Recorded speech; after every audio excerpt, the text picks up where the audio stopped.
Thank you all for joining us for the Cpdc hearing of Thursday, September 19th.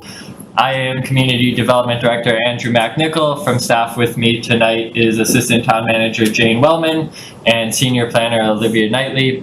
From the board tonight, over the Zoom, we have Chair John Weston. In person tonight, members John Arena, Tom Armstrong, Hillary Mative, and Vice Chair Heather Klisch. This is a hybrid meeting setup, so we have attendees in person in the room and those on the Zoom. We'll look to stick to the public hearing, so if you have public comment when public comment period is open, please raise your hand for the chair and board to acknowledge you. When you have public comment, please introduce your name and address for the record. If you are on the Zoom, please use the raised hand feature found under reactions, or if your camera is on, simply wave your hand around. We'll look to capture you then. You can also chat us with any questions you have, and we'll try to get to, and we'll look to get to them. If you are in person, there's a sign-in sheet in the corner too. If you haven't already, please sign in. Otherwise, this meeting is being recorded and broadcasted on RCTV on the local channels, and we should be good to go, John. Great, thank you. So in terms of one item officially on the agenda, but in terms of the way to proceed, my understanding is we're going to go through the language of the two different zoning proposals. I saw that you sent an email today with some thoughts about how to proceed. I just saw it as I was logging in, so I actually didn't even read it. So I think, you have some thoughts on some things that you think that we ought to cover, and maybe we ought to cover those. I don't know if that makes sense to cover those before we get into the bylaw language, or was it about the language itself?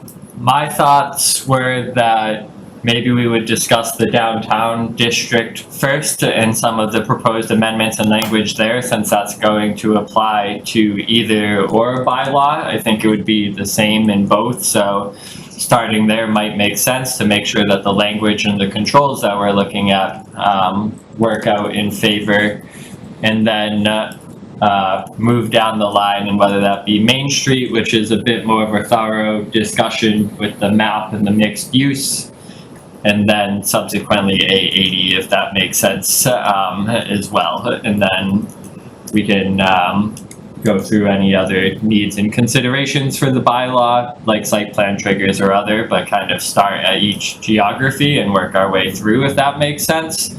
But certainly open to whatever is going to work best for the flow of the conversation. But I don't think starting at the top of the bylaw and working our way down necessarily makes sense here.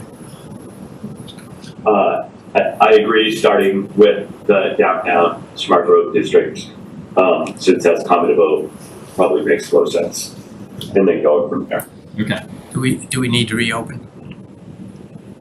No, it's still open. We continued it. Right. Okay. So what I will do is bring up the track changes bylaw. Both, again, the downtown districts were the same in both bylaws. Not sharing anything. Yeah. And Andrew, before you get into it, just to sort of set expectations on the night, at least for me, is that we'll go through the language. At the conclusion of what night was that? Tuesday night's meeting. That we decided that we're going to proceed with both options, and so we're going to go through the language for both of those. I hope that by the end of the night we will be able to get through the language, and so we'll have fully developed concepts, language, and map for both concepts, and then at that point, this board can take a vote, to recommend whatever, right, whatever we do to town meeting, or to the warrant on town meeting. Right, is that, is that agreed upon on what our sort of agenda is for the night? Or goal, I should say. All right, and then I would say just in- overall that makes sense, and I guess I'm also wondering, yeah, let's get going, yeah. Never mind. And then I think in terms of, right, so in terms of public input, right, I guess I'll just say that when we've done this in past zoning warrant articles, right, we've gone through the language and worked it just to have people present or offer up comment as we're going through the language at that specific time, right? Yeah. Focusing specifically on the language that we're talking about at that moment. Yeah. And so keeping that as a rolling, sort of almost as a rolling discussion. So. That makes sense to me, and I think is manageable here again. Yeah. All right. If people have overarching comments, I think we probably need to wait till the end, right? Once we have the totality of the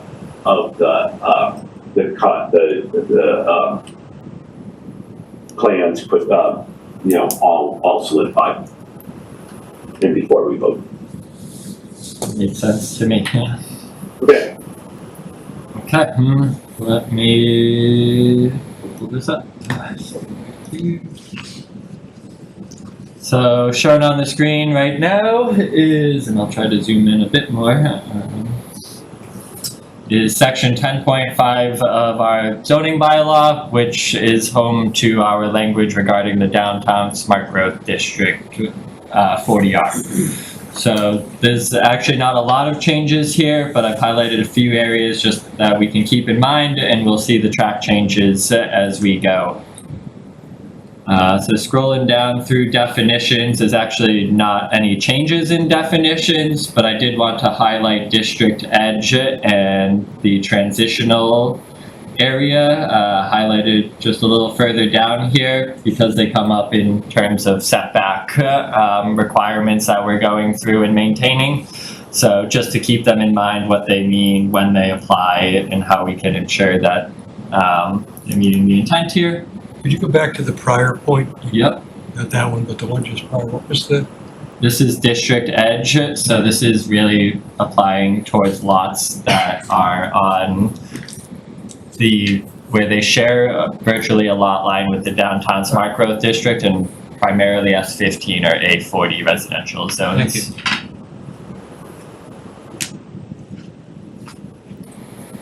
And for all to be aware, transitional area we define as a development or redevelopment lot that is either at the district edge, directly abutting a historical resource, or is directly abutting a single, 2, or 3 family dwelling.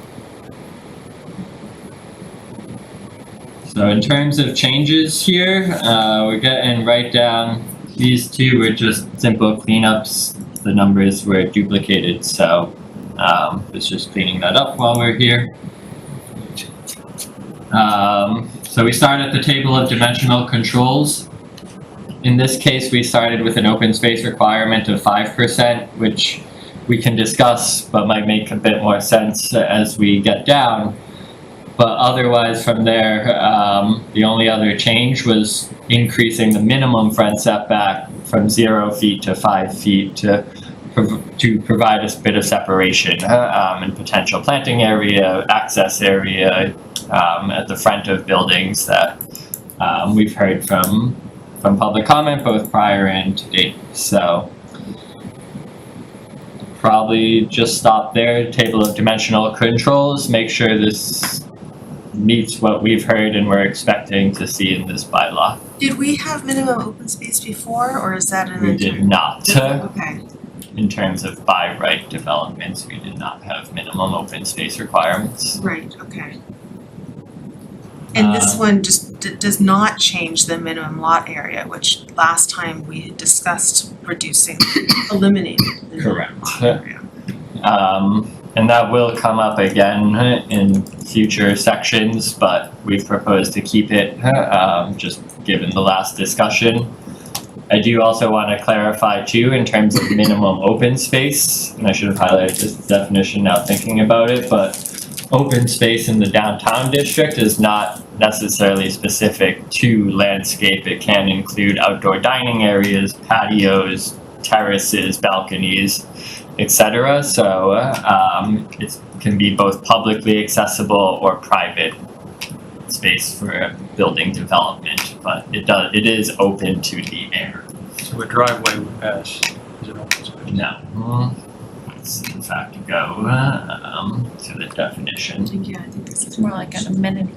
Right, so it's really broken down into civic, green, or private amenity space, and each of those is separately defined and very specific in terms of their surface treatments and applicability.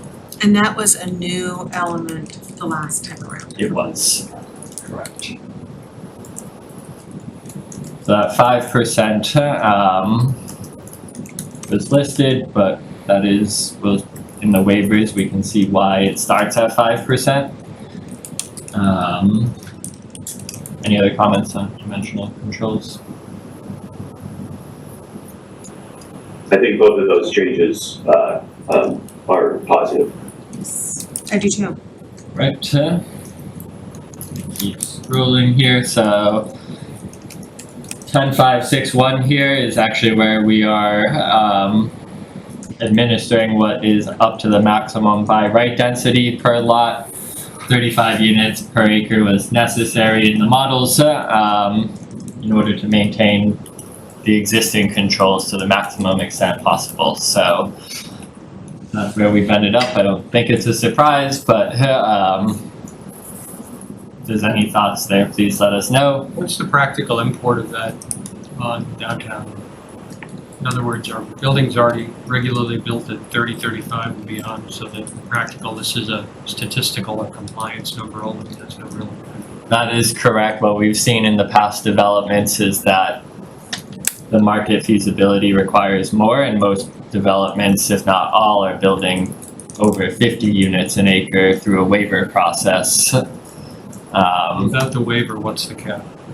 The waiver, the cap is the 35 units an acre. Currently, it's 20, we're proposing that it goes up to 35. There is vague memory of this, of a 42-ish number being described for downtown. I want to say, so the average development is around 60. If you separate towards projects without affordable units, it's closer to that 45 units per acre. The smallest density project we have is 14 Chapin 40R, which was 3 units, and that's about 22 units an acre. So Thank you. And there's an important clarification, I think, where right here, we're talking about the maximum units per acre, that's by right. When we get into the waivers, and this is, I think this might be the number that you're remembering, when we get into the waivers, there's an absolute maximum. A hard ceiling, you can't wait. Yeah, and I think that's where we're Yes. headed, yeah. And so to maybe give that a bit more context without getting too in the weeds, the average lot at 35 units an acre is about 8 units. The median lot is about 5 units at 35 units an acre.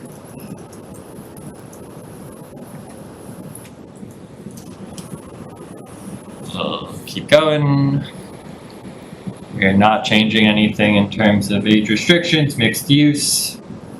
This was one change that we've been modeling, and as discussed on Monday, that rather than a per bedroom requirement, upping the rate of residential units in general from 1.25 to 1.5 and applying that to all developments across the board. So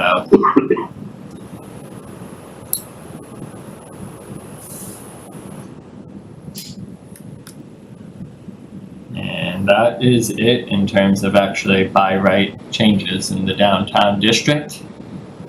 When we scroll down towards, I don't know why those are highlighted as changes. What was the reason to renumber that section in pink? I was just looking at that. I don't believe it should be. It was an error, restarted. Oh. Yeah, it looks like it restarted, so I'll fix that. But that's not being renumbered. Can we, while you're scrolling, Yep. Andrew, the changing from, parking at a space per bedroom to a space per unit,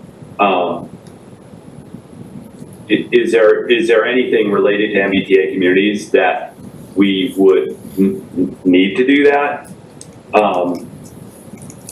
Is there like a right part of the family housing issues related to MBTA communities that you can't influence bedroom count, where it makes more sense to do it this way, or It's not required to do it this way, but in the model, it calculates it a bit differently because of that,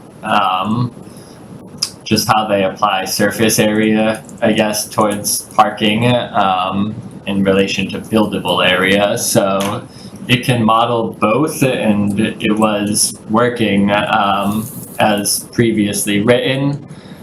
But with the 1.5, it's a bit more easier to facilitate both in the model and just development that we have across town, and consistent with our other bylaw regulations. Everything's on a per unit basis, not per bedroom. Yeah, I just wanted to understand the thinking. Mm-hmm.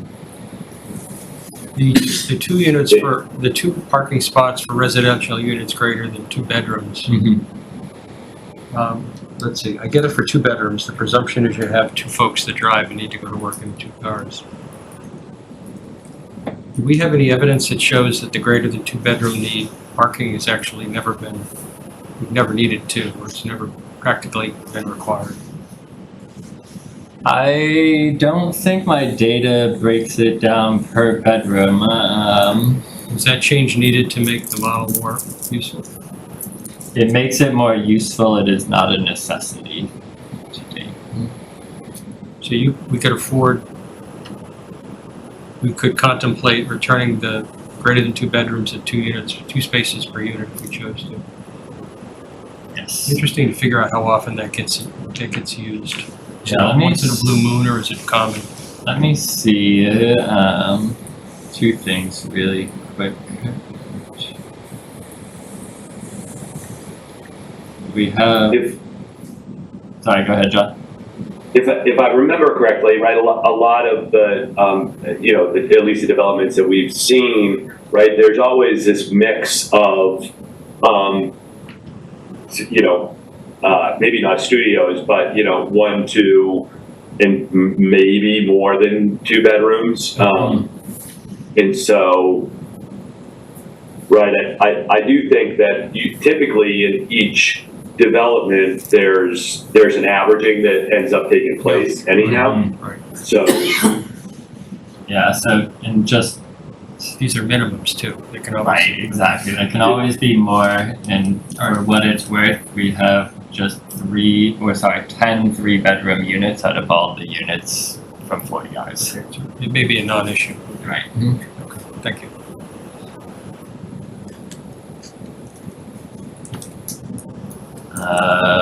So I'm just going to scroll down towards waivers. Sorry for anybody getting seasick here.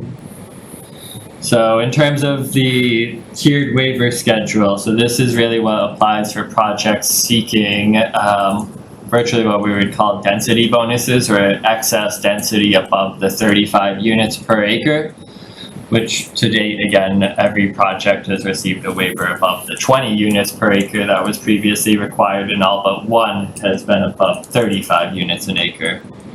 So we do have the maximum of 50 units per acre on a lot, just wanted to keep that in mind.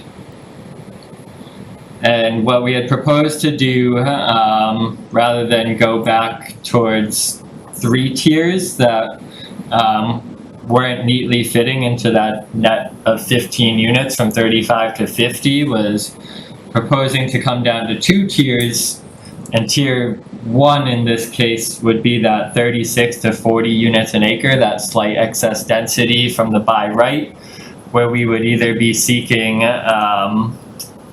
open space provisions, additional open space to 10%, and this was existing, and that's why we started at the 5%. We can work with those numbers slightly for increases. So we would either get additional open space for the density, additional commercial space, additional parking, or the preservation of a historic resource. So we virtually just moved some of the language from tier 1, from the existing tier 1 into the new tier 1, so that we're capturing just about everything. And we are not proposing for the 12.5%, we would rather see the 15% commercial, I believe, for this type of density, so. Andrew, that's where I suggested up on your new tier 1, right below that it says tier 2. Yeah, sorry, I had that as tier 3, it should be tier 2 now. And another way I suggested doing it is just up on tier 1. I see what you're Say saying. tier 1 is eliminated just in case those numbers are picked up elsewhere in the regs. That's a good point. It's kind of breadcrumbs for somebody coming later to explain how we got here. Right. I see what you're saying, that we keep like, Tier 1 and just to say it's eliminated. Something like that. I'm trying to think if there's anywhere in the bylaw it would be referenced, because it's all within the Well, you section. could search it if you wanted to. Yeah. right, and there's the history of the bylaw text at the end. I guess as you say that though, and what we could consider is that this tier isn't necessarily a density waiver, but maybe, yes, I don't know how that would work. It would have to go into the table of controls, so. Yeah, because this is all about the waivers. Right. Anything we apply to by right Yeah. would have to be modeled. But for instance, right, our by right requirement, I think, is 10% commercial. There's nothing prohibiting us from saying 12.5% in that case. But we have seen projects average around 8 to 10% commercial space. Yeah, and that becomes a negotiated thing, Mhm. doesn't it?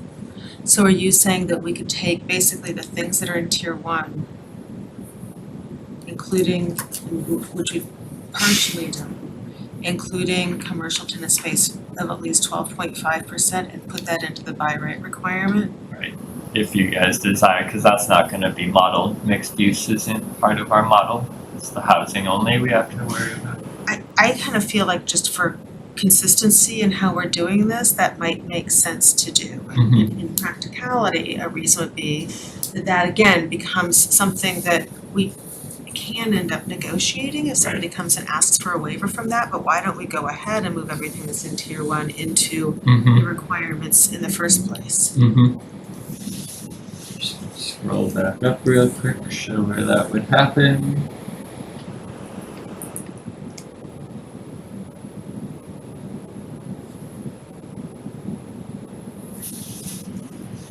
So here in mixed use development, 1057, we can just simply up this a minimum of 10% of floor area be 12.5%. And then just about everything in tier 1 is captured either Yeah. by right or elsewhere. And then the things that aren't captured is the minimum of 2 visitor guest parking spaces. I see that's moved into the next tier. Yeah. And same with historic preservation, so Yeah. those become incentives rather than a requirement. And this body can waive, or zoning board of appeals can waive minimums as well? In this case, the Cpdc can waive the mins and the maxes. If somebody came before the board and said it's impossible, it doesn't fit, you can't get, it's fine, thank you.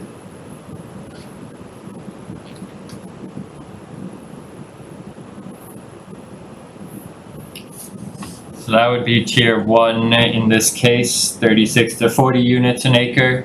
Actually, just for those looking on screen, I would delete this language. And then our new tier 2 being 41 to 50 units per acre, we'd be seeking at least a 15% open space. I did reduce this down to 20% commercial from 25. That doesn't have to be the case, but we just haven't really seen anywhere close to a 25% commercial rate. Probably since 30 Haven way back in the late 2000s. Yeah, I'm in agreement of the 20%. I know the 25%, right? There was a lot of discussion and difficulty about, but it doesn't give anyone much flexibility. So we'd be seeking one of those two things, either an additional affordable unit or deeper affordable units in terms of the area median income they're prescribed to. And this was an existing demonstrated shared parking system or initiative in a more efficient land use and partnership. We didn't propose to change that. They are a bit rare in full honesty, but it can be done, and we've seen developments do it. So that's about all the changes for downtown there. Something just came to my mind, but left as soon as it came. I want to flag one thing, Andrew, and I don't know if it's a clarification of something you just said. If you go back up to the previous page 56, where you have 50 units per acre highlighted, my recollection is that what this means is we can't actually waive beyond 50 units per acre, that's still held as our max. Is that the correct interpretation of that? Something you just said is like, oh, we can waive the max, but I remember that was a big conversation. So we can waive certain things but we can't waive that. We still can't waive that maximum density. Cannot waive the maximum density is how I have read it. When I meant maximums, I should have been more specific, like we've given a waiver for additional height. Yes, other dimensional things, yes. And maybe just for those unaware, an applicant in tier 2 has to provide at least one thing in tier 1 and then a different category for tier 2. And I know that, so if they choose 10% open space in tier 1, they then have to either do the commercial, affordable units, or more parking in tier 2. So Where is that captured, that trait? that is right here. Provide at least one additional from a category not chosen under tier 1. And then up at the top we have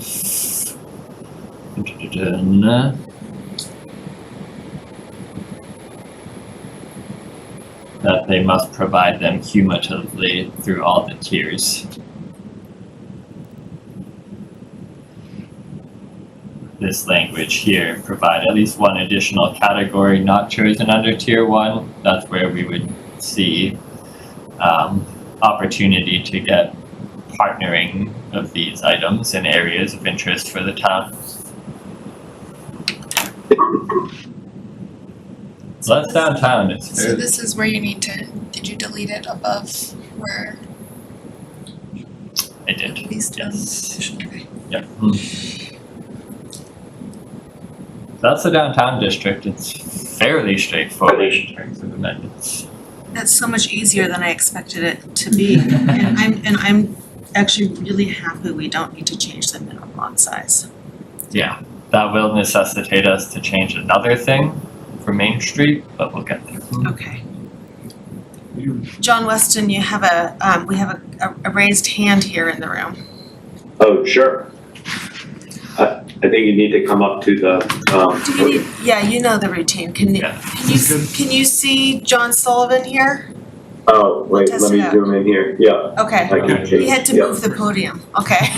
And he starts talking, the camera will point to him too. Yeah. That's right there. Thanks guys, John Sullivan, 23 Weston Road. So I guess, my first comment is on the front setbacks for commercial. We have like a whole slew of businesses downtown currently that have 0 setback, is that right? So, That is correct, both 40R and non-40R. and like historic stuff that's been here since the beginning of time. I've never walked past that Larry's or White Lamb or South Haven Street and thought to myself that this experience would be better if there was less square footage in the store and more shrubs out front.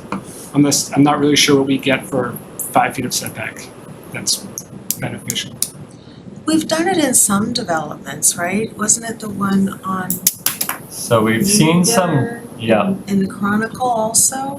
So we've seen jogs in buildings where some of the building is at 0 foot and some is not, like the 459 Main Street at Main and Washington will be an example, and 18 Woburn is an example where pieces of it are closer to the sidewalk, but then there's some recess so that they can fit the planters within their own lot.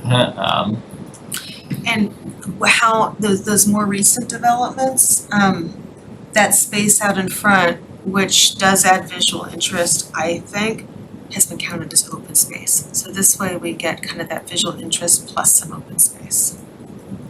And in general, always keep in mind that an applicant can waive from these things if they say 50% of our building might make sense at the 0 foot lot line. That's a discussion that would be able to have. Yeah, and theoretically, if it were a location that would cause kind of a dramatic visual break in what's around it, the board could even say, we think that's not a good idea. And then on the parking minimums, I feel like it might have been Monday. Seems like it was a year ago. Doesn't it? Did you say that the current recent developments are averaging like 1.3 parking spaces? They provide about 1.3 to 1.4 and they utilize about 1.2. Their utilization rates are showing. So the utilization rates will now be below the minimum of what we're doing. And I feel like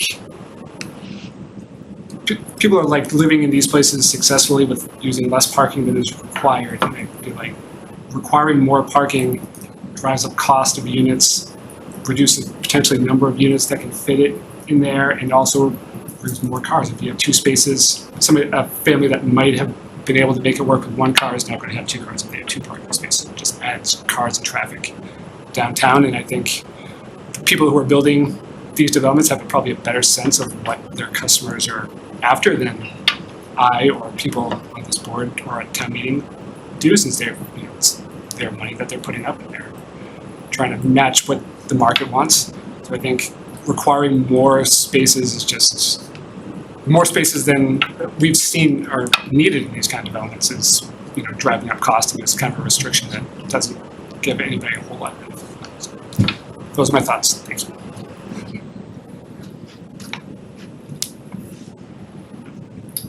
Carla?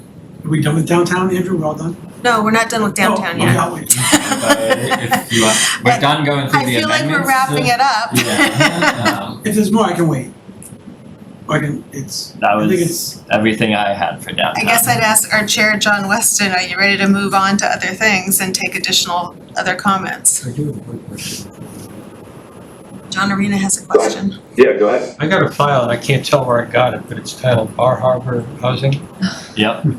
Is it in the attachment? I don't know how it, That was the attachment, and it should be in the packet. That's basically our modeling results, and I think the consultant is doing a Bar Harbor master plan, and for some reason all their PDFs come with that. Carry that name. And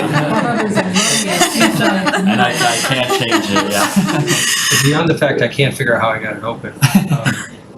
The modeling here, is that current and does that reflect these changes? Is it useful to go through it in terms of a summary? That is current. Let me.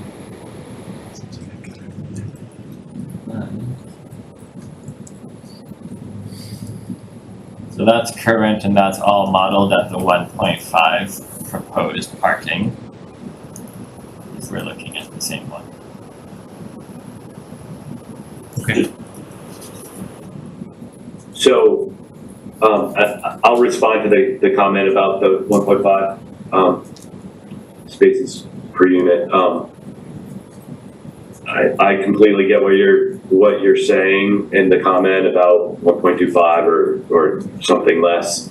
I guess the focus here is really not to change what has been programmatically what was previously approved by town meeting not too many years ago, right? And when my understanding is right is when you calculate these different units, these different parking requirements out on the per unit basis, it comes out to about somewhere between 1.5 and 1.6.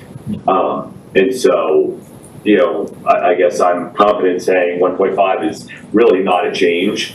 And that's really, I'm not all that interested in making changes to what town meeting just approved in terms of the development characteristic of downtown, right? What I'm interested in doing is making the downtown smart growth district work consistently with MBTA communities.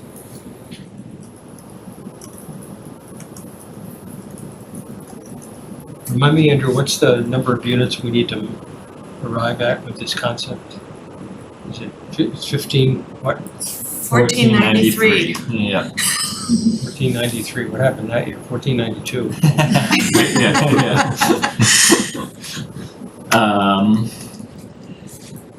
But the intent through the downtown is to at least achieve the 40% station area units, which is being achieved through this proposal, I believe. So in this Bar Harbor document, it references that 1552, the scenario is non-compliant. So that was referencing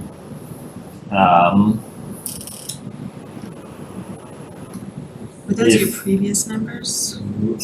without jumping too far ahead, I will share this on screen. We have You this. only need to go past like page 2. Yeah, so without jumping too far ahead, what exists on Main Street and really wasn't discussed in detail on Monday, and I should have brought it up, was quite hampering it in terms of the compliance floor area ratio of 0.4. So that's your building size compared to lot area. So in simple numbers, if you have a 10,000 square foot lot, you would build a 4,000 square foot building under the existing 0.4 ratio, which is just severely limiting, right? So this note that it wasn't compliant was us trying to keep the 0.4 and the downtown minimum lot size. Understanding that we want to keep the downtown minimum lot size, virtually what we need to do is head towards a 2.0 floor area ratio on Main Street, which is still below what we allow downtown, but that gets us the unit capacity. If we're not interested in changing that floor area ratio, we actually do need to reduce the minimum lot size downtown, but we don't. And so It's getting right. so the compliant version is shown on the second one, and maybe we could use an explanation of where it says the total is 1552, Then it says. it's and we're not aiming compliant. for 1493 units. What makes that not So compliant? this is compliant. What it's saying is, this is compliant because we have a 0 square foot downtown lot size proposed. What it's saying is that if we keep the 6,000 square foot minimum in this scenario, we wouldn't be compliant. We would be at about 1470 or so, I believe. So we'd be below the unit capacity. Okay, So you're just changing the FAR. So I'm proposing that we change the FAR on Main Street so that we can keep the downtown lot size minimum. And that version is shown on the third page. Yeah. Yeah. There was Isn't it, Got it. isn't it sort of odd? I mean, I think I shouldn't ask it as a question. I believe it's sort of odd to use FAR and dwelling units per acre combined in one set of regulations. It is. Usually it's an either or. Yeah. And most times you don't try and do both. It is odd to have it all. In general, you would either do floor area ratio and your dimensions, or your lot coverage and your density, and kind of let the buildings work themselves. Yes, yeah. And so since we're sort of forced to go in this with the density, I'm not so sure that floor area ratio even sort of is a appropriate. Right, and as we scroll through that, I did Mechanism originally to use. propose to remove FAR, but didn't want to jump the gun there, so. Yeah, okay. So again, the FAR of 2, given the density, is not going to be a practical limit. So in that sense, right back to that 10,000 square foot lot, which is our minimum, you can have a 20,000 square foot building, which fits that many more, which gets us that units under the density, so. At least in theory. So technical changes per entirety, in practice, there's really no impact.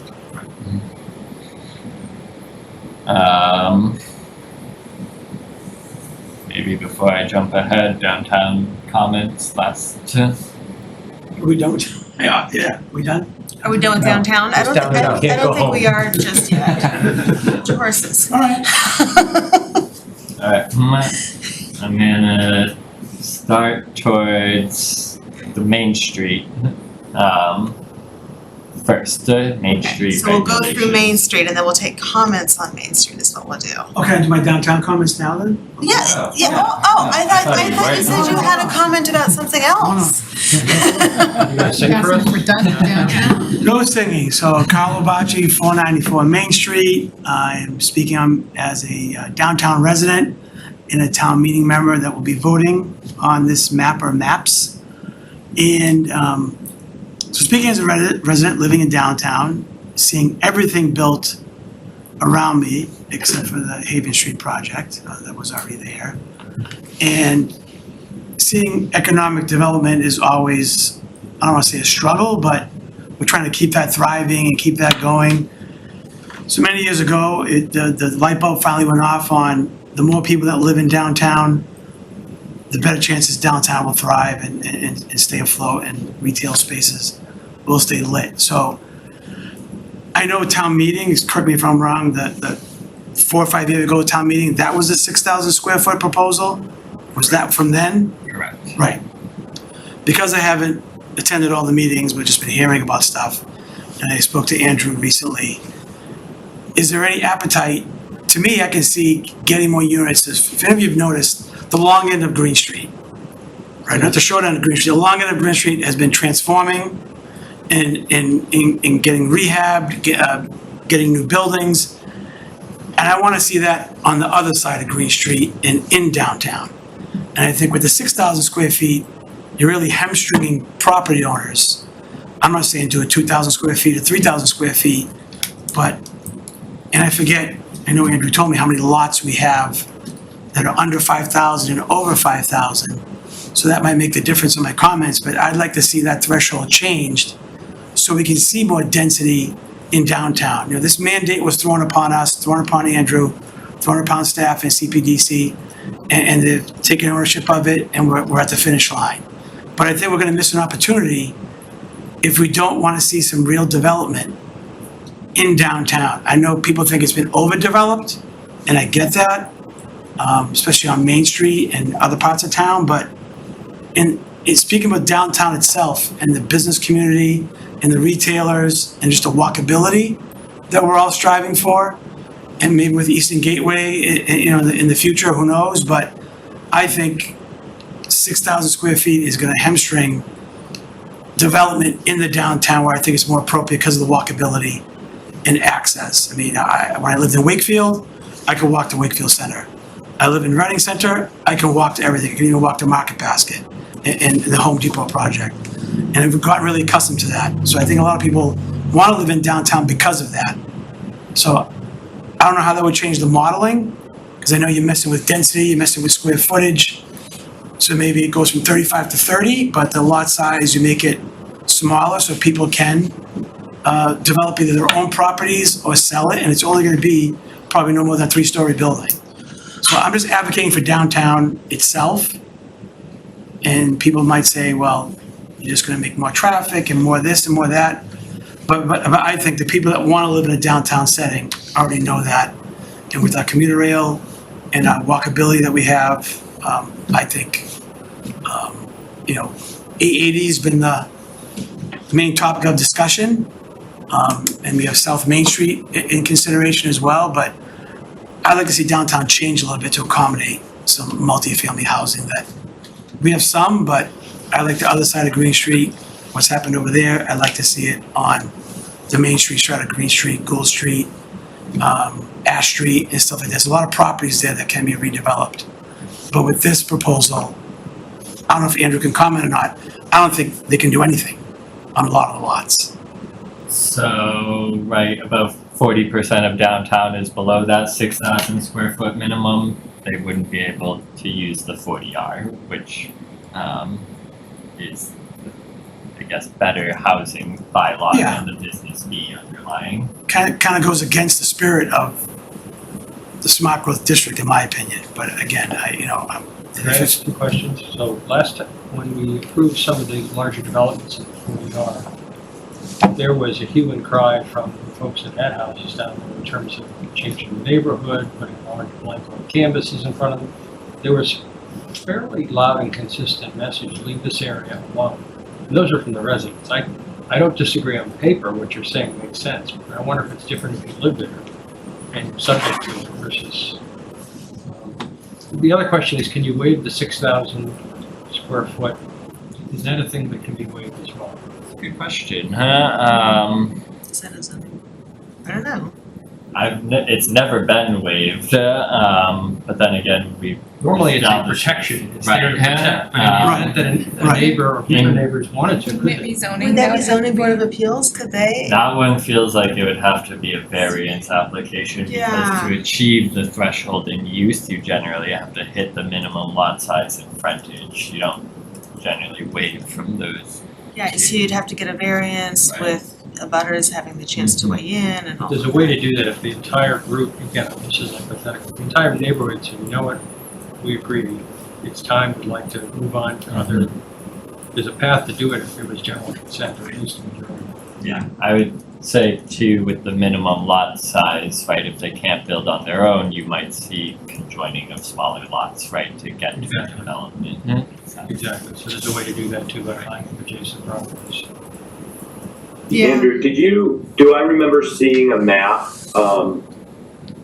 of downtown with lots that were below 6,000 or that were like not developable, maybe shown in red? Where were the not, Um, it's in our packet somewhere, right? Yeah, it's, Got it. it's actually the blow up of the B80 that shows the 6,000, because the other one doesn't. Modeling at zeros. Can I make another comment while you're looking to try and find that? Yep. Yeah, please. You sure? So I think this is, it's a dialogue, not just public comment. To Mr. Arena's comment, I remember that, I do, but I've lived there for 15 years.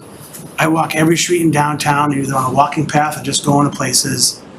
And I see a lot of buildings and structures that like, when this sells and they can't do anything but what's there, that's not good. Yeah, that's, For me, the whole spirit of this MBTA thing, and among other things, is let's revitalize the half mile within the depot.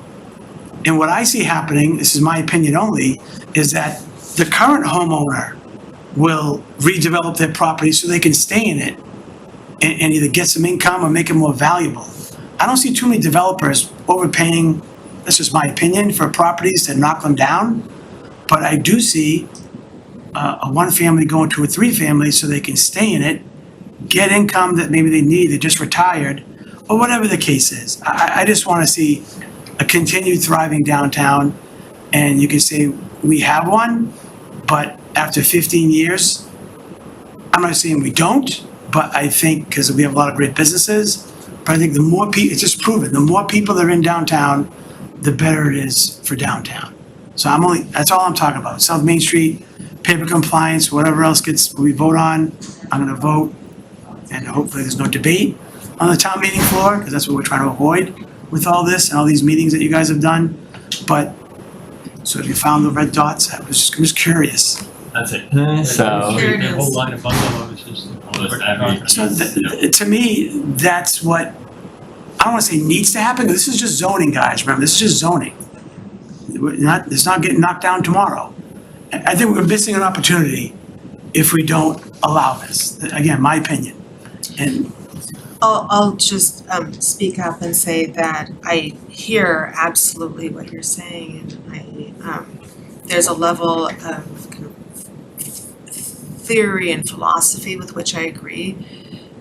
We have heard repeatedly from residents on that street of concerns about being saddled with like a behemoth right next door to them that pops up if we eliminate the minimum lot size. So because it was a meeting or two ago, we had reflected eliminating the minimum lot size, and we heard from people who live on that street that was completely undesirable. So I get what you're saying, but I for one would want to stick with what we have now based on the input, a lot of input that we had that's led us to this point of what we're proposing tonight. what do you call a behemoth on a size that small?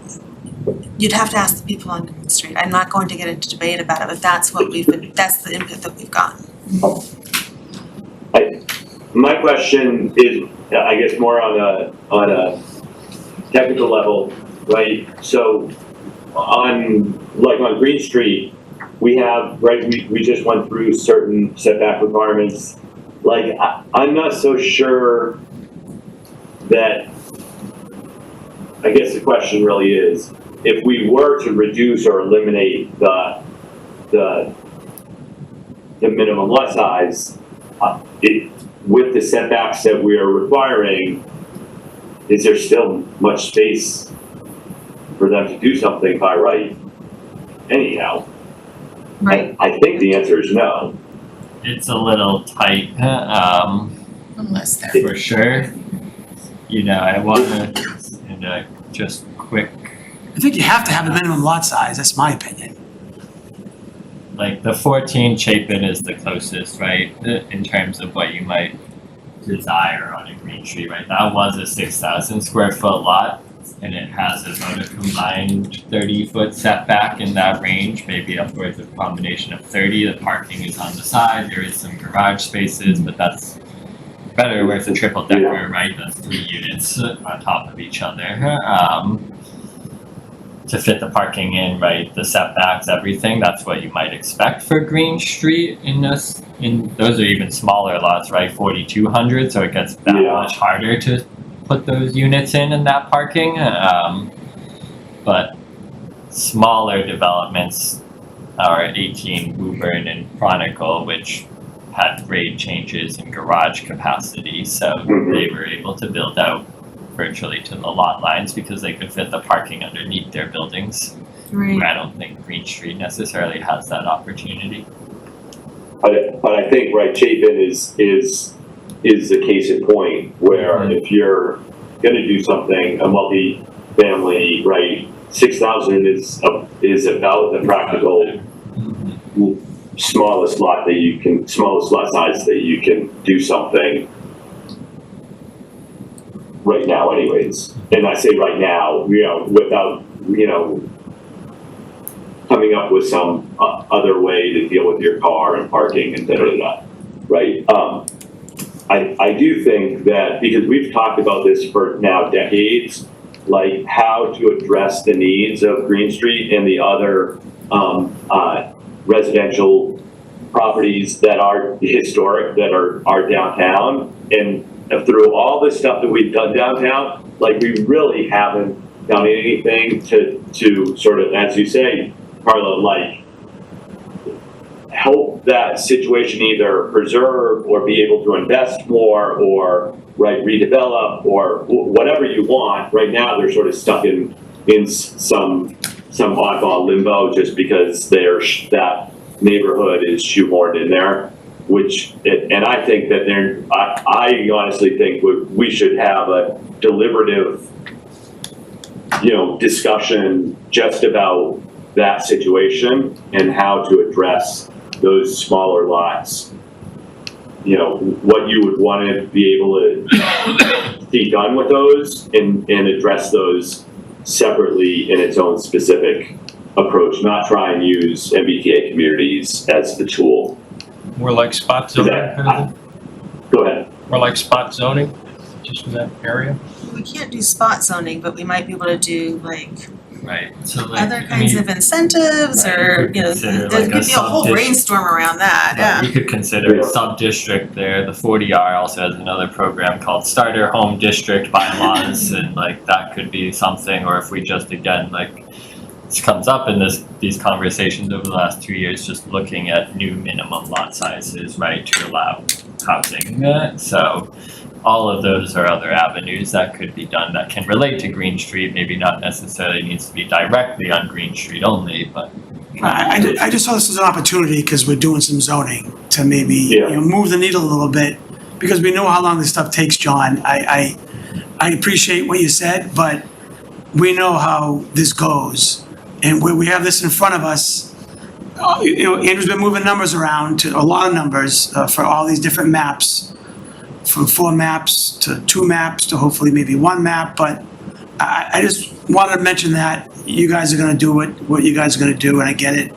But I think it would make a difference to go from 6,000 to 5,000, but that's just me. And, because I think it would be an improvement in downtown. I just called up the GIS map. Those parcels on Green Street are 3,000, 4,000. Yeah, I'm using Green Street as an example. Those are very small lots, some of I them. wouldn't have paid you 5,000 really material. Right, but there's other lots. Those aren't the only Right, ones. so There there's- was plenty of red dots there. There's So, about yeah. 46 lots from 0 to 5,000 square feet. There's about 62 lots from 0 to 6,000. So Yeah, it's about I- 15 maybe- lots or so. I mentioned Green Street because Yeah. that's Yeah. very close to me, but there's plenty of other lots on that map. And I'll leave it at that. Thank you. It's a great point to bring out though, that to not ignore what's happening with that street. Thank you. I mean, I don't know if 6,000 is a magic number, right? I mean, it's been there, we've used it, right? I'm not convinced 6,000, right? Like maybe it is, maybe 5,000 is the right number. Honestly, it wouldn't hurt. I mean, it certainly doesn't make compliance harder, right? Bringing more lots in, but I do think it'd be worth a deeper look than just right now. Yeah. I think it's better to put on the table for now and look at it more thoroughly before. How many are owners, how many are renters? Could town employees go in there? That's where you really want to get the input of those people. John, we do have a hand in the back as well. Oh, Oh, Tara. sure. Am I pulling up that map again real quick? Tara Gregory, 111 Pleasant Street, Where's the business one that you just had up. I think the red squares, yeah. Yeah, the red squares. Sure. It was mostly just out of curiosity. So between Main Street and John Street on like the road that runs parallel to Main Street, yeah, that one, there are a whole bunch of multifamily homes inside those like areas right there. Can we expand the map to include those so that they are able to take advantage of the multifamily if they decide to rebuild? So if it's a 2-family, they can just rebuild a two-family without having to go back through ZBA and get a special approval? That's just my question. I mean, I'll defer to the board, but I don't know. I think, if it was housing allowances only, potentially, but expanding 40R and mixed use and commercial into the neighborhood, I don't know that we're quite there yet, with enough conversation around that. Yeah, I guess downtown smart Is growth that is the- not just two families, that's the thing, Right. right? Is that the 840 district though? This is the A40 district, yes. Yeah, Okay, understood. so it's not plain single family zoning like we have in the rest of the town, right? They do have a different set, and this is just about the only place with A40, and I'm not super familiar with everything that's allowed there, but right, they do have a little bit more flexibility for multifamily. Well, the other thing too is the state came out recently, which we're gonna take up next year, making it as of right that all single families shall be allowed to. What can have an accessory Well, dwelling? accessory apartment, yeah. Okay, thank you. You got another hand, John? I'm just gonna call him. Sure. Jim Riley from 87 Hancock Street, Reading.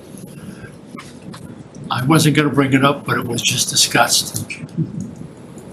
I know we're supposed to have our act together and pass it in at the end of this year, but how is this upcoming accessory dwelling unit program gonna affect what we're talking about here? Not to get too into the weeds of it, but it really won't. This law is again specific to multifamily 3 units or more. 80 accessory apartments are a separate piece of housing stock and separately regulated, including in our own bylaw already. They are housing stock and they add to your housing stock, but it's a little bit separate of a regulation. Maximum unit sizes, parking and et cetera for Understood that, ADUs. but it's talking about people being in there too. Right. So the volume of people would increase if you have an accessory dwelling unit that's part of your property. Right, it's another unit and another potential person or more on your property. But it doesn't interact with the job we have before us here to zone for multifamily. It doesn't really interact with Okay, all right, thank you. Right, and we do have an accessory apartment bylaw already. We do. So there will need to be some tweaks, but there's, right, it's not that driven from what we already have.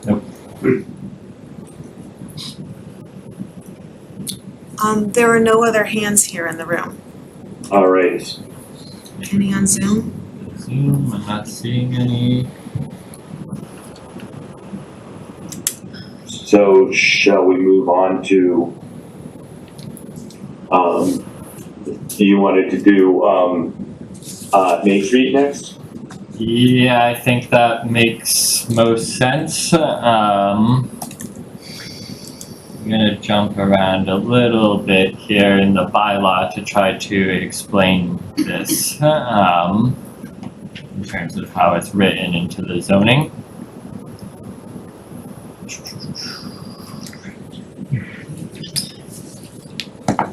So, because, right, there's been a lot of discussion on, preserving as much of Main Street, commercial area, etc. We are not utilizing all of Business A as it exists. So Business A exists in what is 4 separate zones, and it probably would even help for me to pull up the map to show that.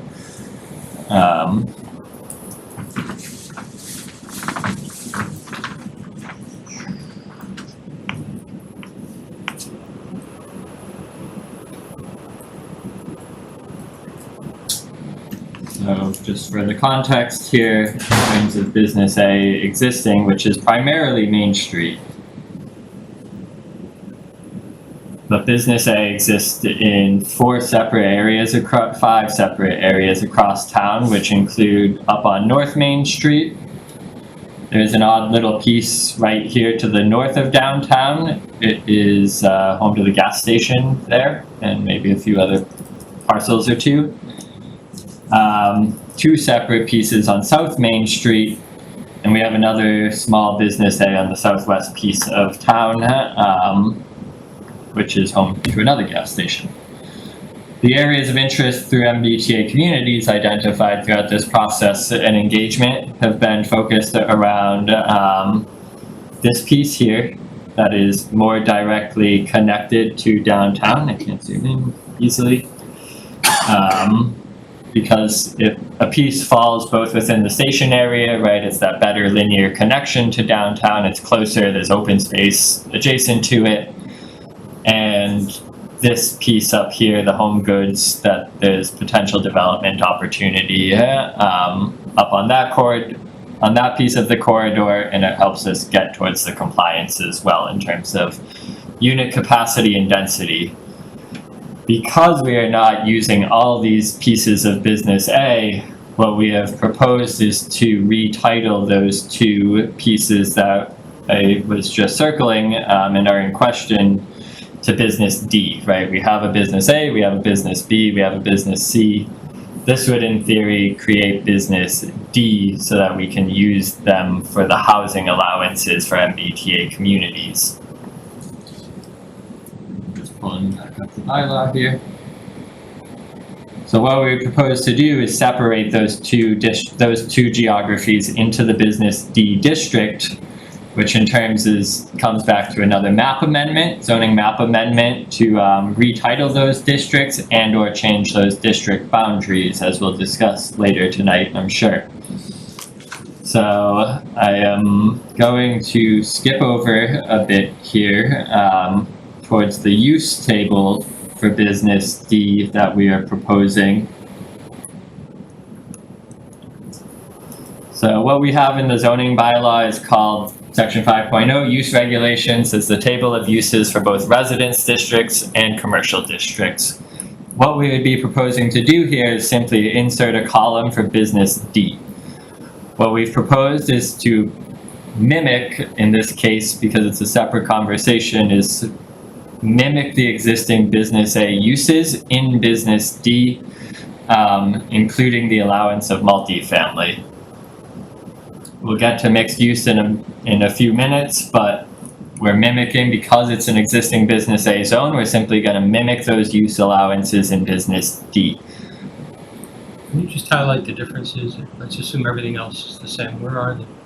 There are no differences. What's the value to create a whole other category? There's one difference down below. So the value in creating the separate district is, as we get towards the dimensional controls, is we're able to separate the other pieces of business A, keep them more predominantly preserved for commercial, and lower the housing allowances in this business D district to what we've been talking about. So it is all the same uses. Multifamily even is allowed in business A, but it's allowed at a much stronger control rate. And unless we really wanted to see the whole corridor and even those outlying areas potentially used for housing, we would create this separate district where we're really looking at housing closer to the downtown and closer to that home goods. So you can see the difference is that we'd be dropping the minimum lot size from 40,000 to 10,000. We would create a frontage requirement in this district, and we would be looking to lower some of the setbacks and lot coverages and a 3-story building height to facilitate multifamily development in those two specific geographies, a bit more fashionable than across all of business A. I'm gonna kind of stop there and hope that that makes sense for people to understand. Let me play back. Right? Yep. We're going to tweak the parameters previously in business A, create business D, reduce parameters that make it more advantageous with our plan. Right. I guess the question then is, if you reduce the square foot lot size to 10, we're not making new land, so what's the practical importance of reducing the lot size? practical input of reducing the minimum lot size in these geographies directly comes back to bringing more lots into that by right allowance for the multi MBTA compliance. Suddenly they become by right, LA. Point that again with those two parcels were. Those two geographies are, and I'll even bring up this map.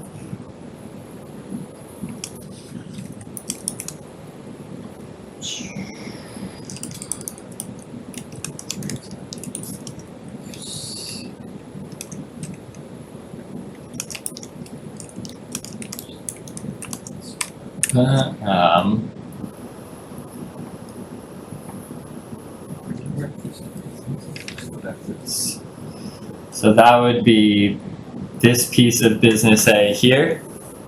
Let's see if I can zoom in. I'm sorry, I'm having trouble seeing where you're Yeah, pointing. I'm trying to zoom in here. So it's this specific piece, and what we'd be proposing to do in this bright green area is retitle this to business D, absorb these existing A40s into it, and also run it down towards Summer Ave. And then we would also be retitling this to business D, but its geography would be maintained. Right, so, I have a better map, I'm just trying to find it. Yeah, that, yeah, I do wanna highlight one thing that you mentioned in there, right, is in addition to the business A properties, right, we're also talking about extending a little bit, right, maybe 5 or 10 parcels, that are currently in a residential district. These are the homes that are along Main Street, that are south of like, what's that, Anthony's Pizza? Yep. Between Anthony's Pizza and the Mobiles in Summer Ave, there's a number of residential homes there on both sides of the street. Correct. And in this case, we would be converting the zoning for those to a business D district. yeah, so you can see here a bit more clearly that we'd be retitling this to the business D. And this would be the proposed business D geography, where this one looks a little funky because what we'd be doing is proposing to unsplit the lots. But this specific area here is S15 to date. We'd convert that to business D, and there's a piece of apartment 40s that we would propose to capture here. So two things are happening. Some of the A40s are getting changed. Yep. You're converting this green section to business to. Correct. This doesn't anticipate yet the split properties discussion yet. Right. Exactly. Okay, thank you.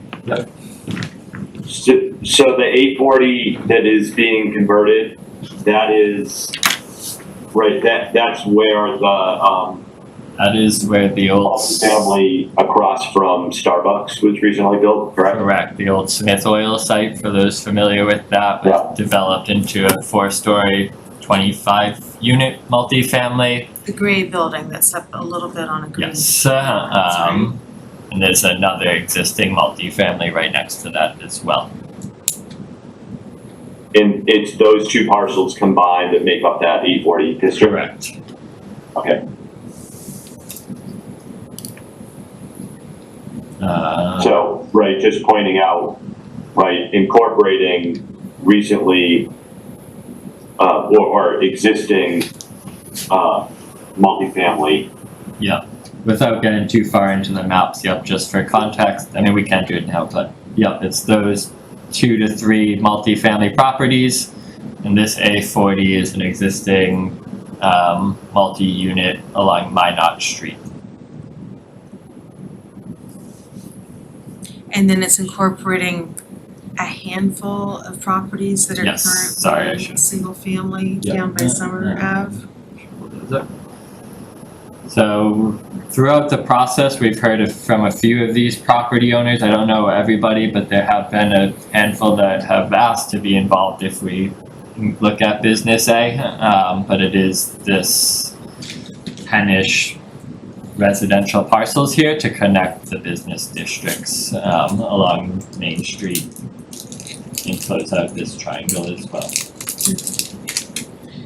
And it also then unsplits the parcels. It looks it looked to me like there was only one where it might There's about two. significantly extend behind that one, Yeah, so some there's single family houses. two parcels where maybe the extension doesn't capture near entirety of the lot. It's this parcel here, which is already developed with a commercial parking behind it in this lot.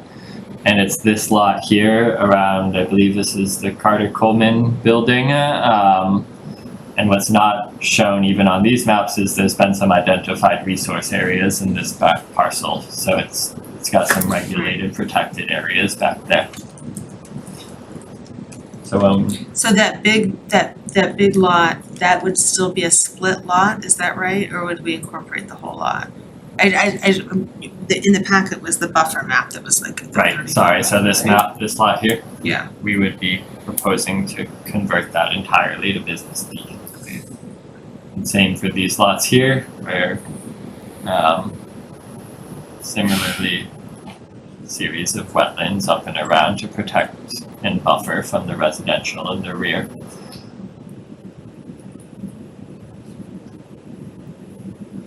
So a lot of these developments have structure, parking, or other really facilitated in the rear of their lots already.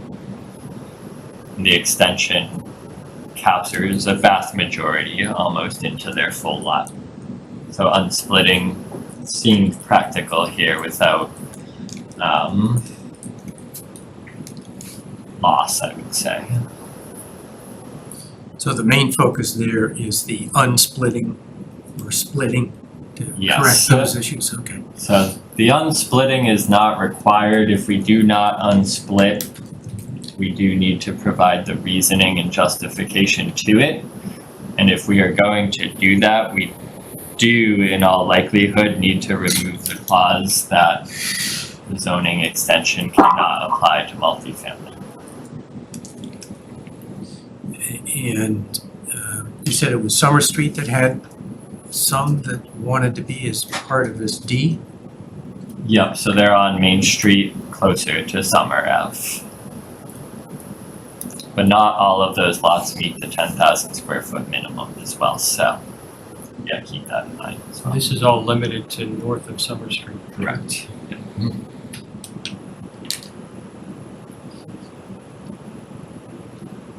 And that was by their request.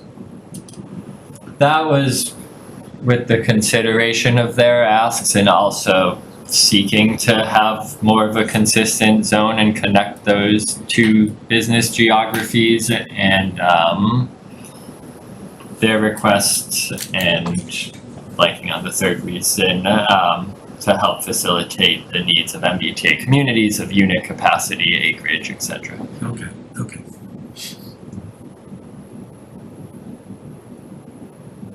Got a hand raised, John.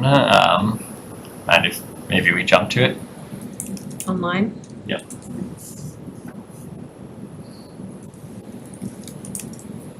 Hi, this is Sarah Fuller, 24 Pineville Ave in Reading. I am curious, those lots that we were just talking about, Andrew, or hearing about, between Summer and Anthony's, can those be combined under this new zoning law? They could, as in most development cases, lots can be conjoined. Like if somebody bought them all, they could then be combined. Right. So And in which case, what is allowable on that under this new law? I'm thinking about the development going in at the end of our street, this massive mixed-use building. And I'm thinking of just a few doors down, there being another one of those, and how disruptive that would be to our neighborhoods here on South Main Street. And I'm just wondering, do these changes allow for that? So these changes allow the multifamily housing to a 3-story level, with the pre-existing allowances of business uses being allowed to be built to 4 to 5 stories, and mixed use being allowed to the 4 to 4-story range is also still maintained. So But to the point, there's no maximum square foot area that a mixed-use building is capped by, true? the mixed use building is maximized at a 70% lot coverage and a 4-story height. But if the lot was big enough, there's no square foot number, it's 70%. There's no maximum lot square footage, yeah. Yeah. I guess I'd just like to voice my personal opinion that this causes concern. A gentleman said earlier that, well, this is just zoning. It doesn't mean it's going to happen, but for us, it has just happened. And it was zoning laws that were put in place a few years ago that allowed for a very large building to be approved. And I do think that this particular board did a great job in making considerations for us and advocating on our behalf and coming to somewhat of a compromise. However, if this is going to be by right, we're not going to have that opportunity. And I worry about this and encourage you all to really think about changing this part of the plan. Thank you. Is it mixed use by right or just multifamily by right? Does mixed use still need to go through the process that we went through? So we can talk about that.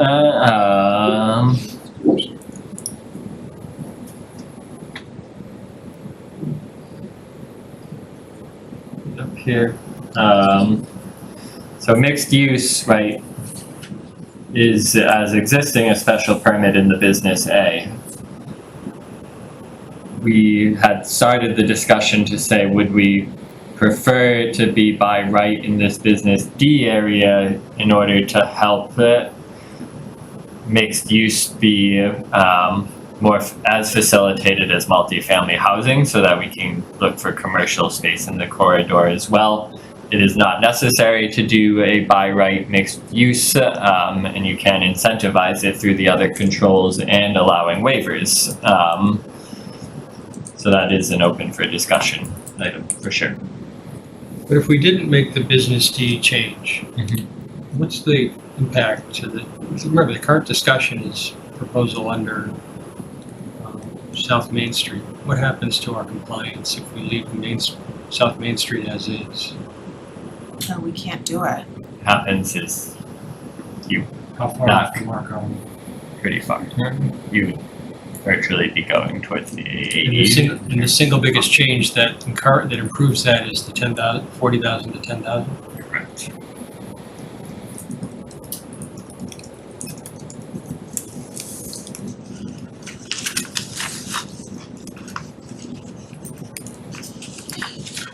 Which lot on Pine Vale is the complaint about? It's the one right on the corner of Pineville and It Vine is. Street. Well, not right on the corner, but one in from the Yeah. corner. It's a combination, I believe, Remember of they combined? yeah. So it's 1, 2, 3 here. Okay, so Pine Vale is there, 1, 2, 3. If they combined, the one is wetlands immediately there. So that's the one where we just Yes. approved a plan though for, No, not the wetlands part. Right. So it's not shown on this map, but through that plan, I'm not showing it. But through that development application, was identified this pond here, there's a stream, and there's some resource area back here that was identified during this plan permitting. Correct. This is owned by the building next door. And it's interesting, when you're done, sorry. Well, yeah, that could be developed.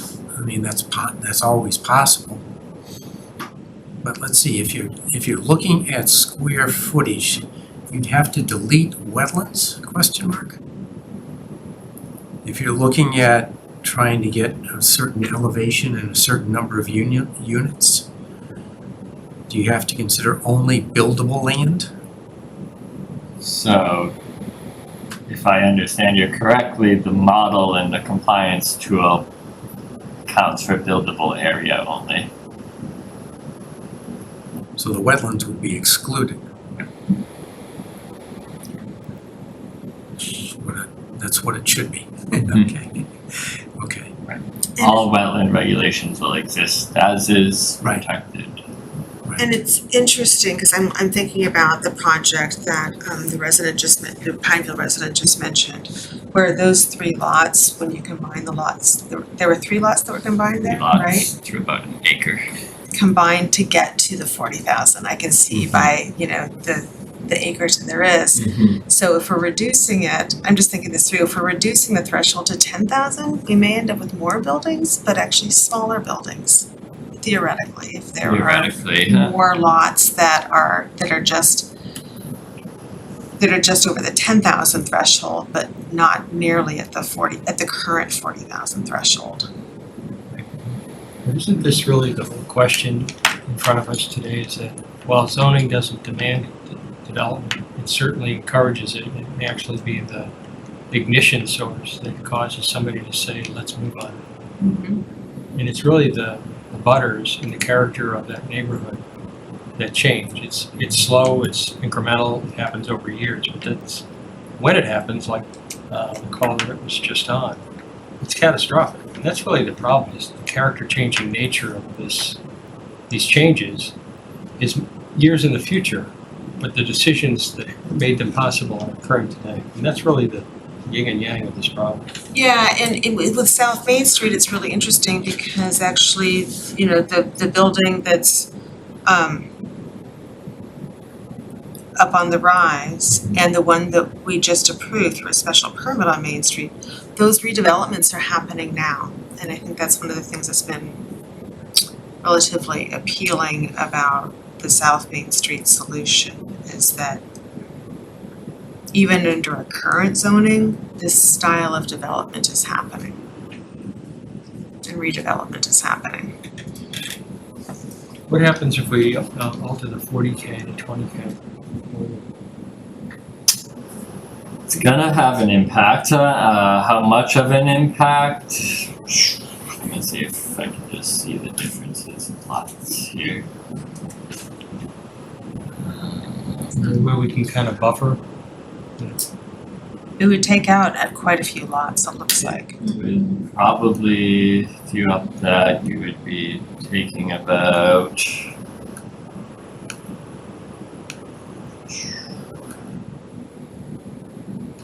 you'd be taking about 44 out of the 72 parcels. And how many units on a unit basis? What would be the impact based on the law? In terms of our density allowances, let's see here. Sorry, I should probably recount that to be only between 10 and 20, not all, since under 10 isn't allowed. You'd be adding another 29 units out of compliance, 29 lots, which is about coming towards 165 plus units, potential unit capacity. So that would That is below what we need. would put us below what we need By how much? by about 100.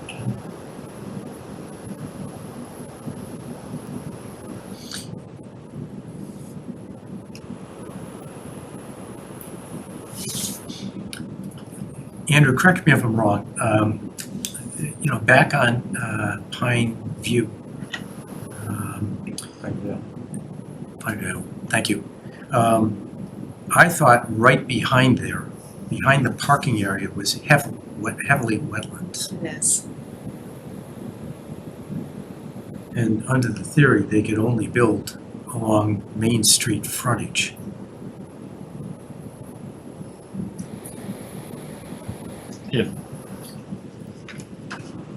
In that specific application, if that's what we're talking about, there wasn't any wetlands on site. There was the 100-foot buffer on site. They pushed the building towards the front, keep the separation from the residential in the rear, to provide the parking in the rear and their outdoor patio space, whatever it was, in the rear as well for their residents. So, in most developments, especially mixed use, when you talk to them, right, street activation and being visible from the street is still important to them, even if it's not that 0 foot, so.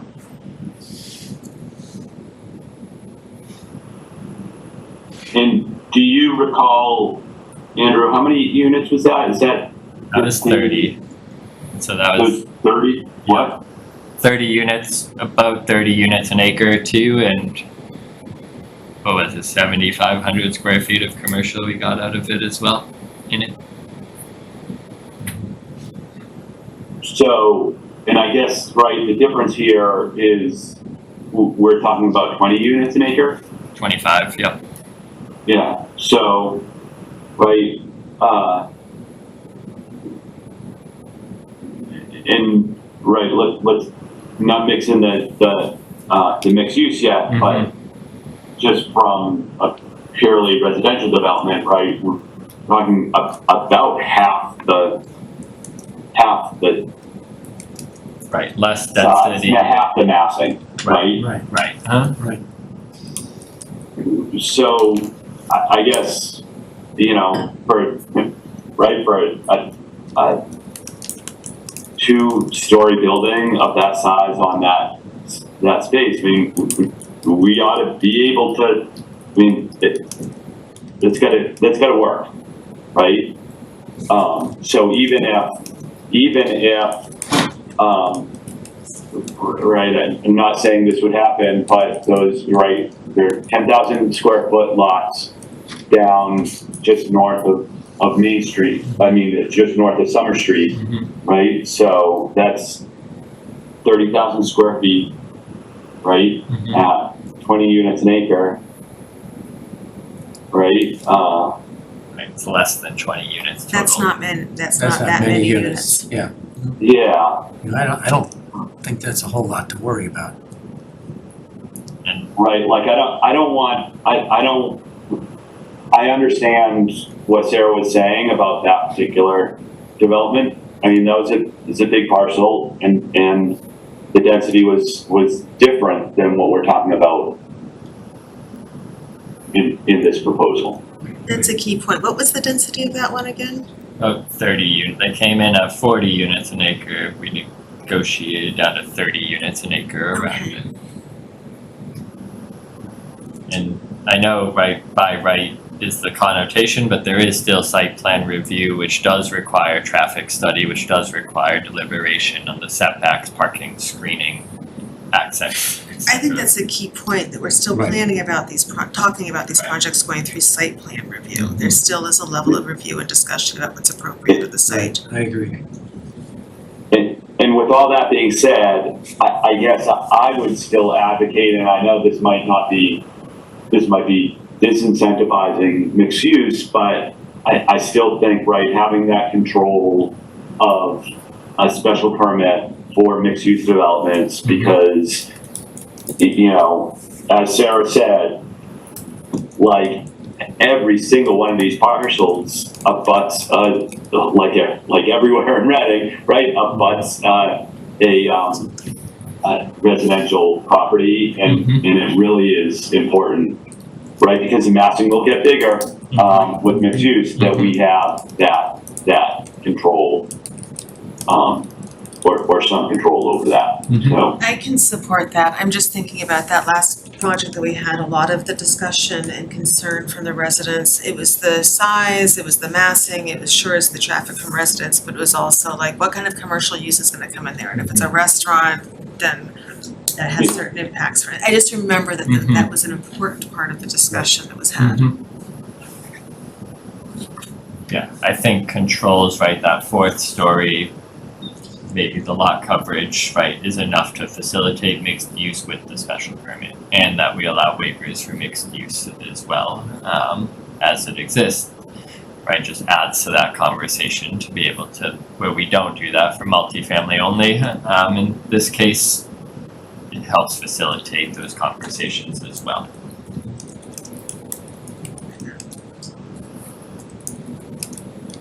Maybe if I just want to show the control differences for multifamily and for mixed use, right? So for mixed use, we're again simply mimicking what was the business A with the exception of lot coverage, but the difference is to facilitate what is still would be in this case a special permit process is no minimum lot size, a lesser front setback to keep them away from the residential, same side and rear setbacks, the same lot coverage, but an additional story. So some slight variations there with enough to say we encourage this, right? But there is still the special permit and discretionary review process through it.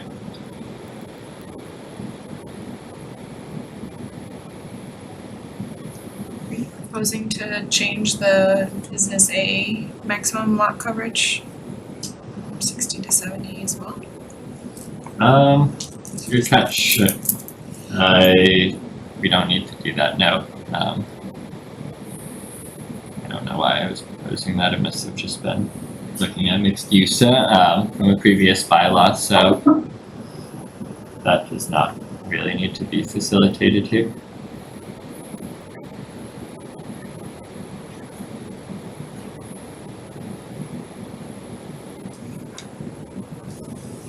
Sure, 4.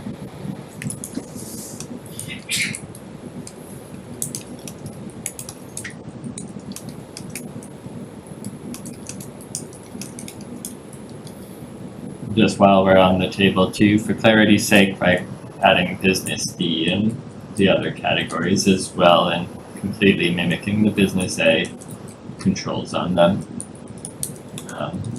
Literally irrelevant to MBTA communities compliance, but zoning bylaw wise makes sense.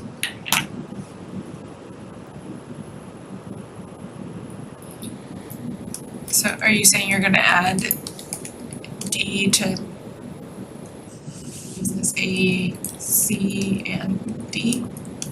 I am saying we will add business D in the multifamily dwellings controls, mixed use controls, hotels and motels is, I haven't yet,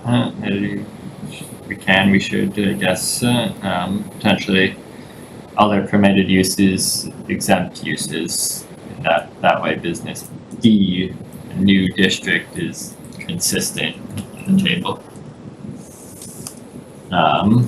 This one, it didn't do yet. I don't see any impact in doing so. Saying business D, single and two families also allowed. I don't know why we wouldn't, but. Wouldn't be, yeah. Right.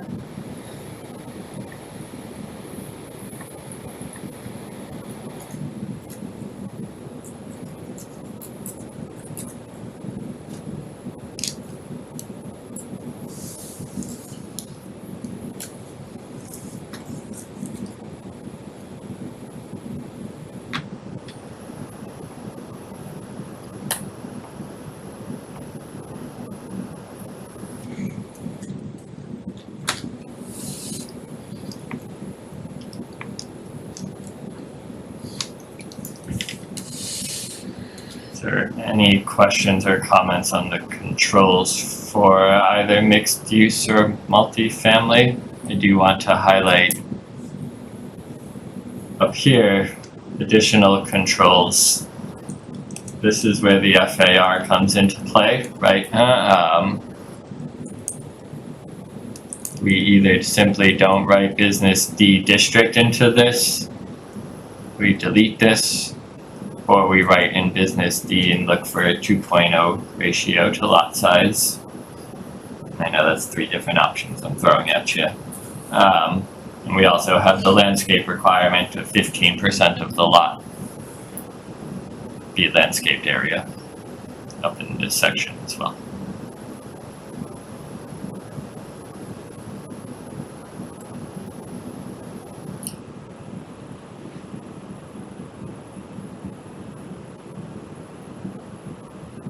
So the reason that we have both the GFA and the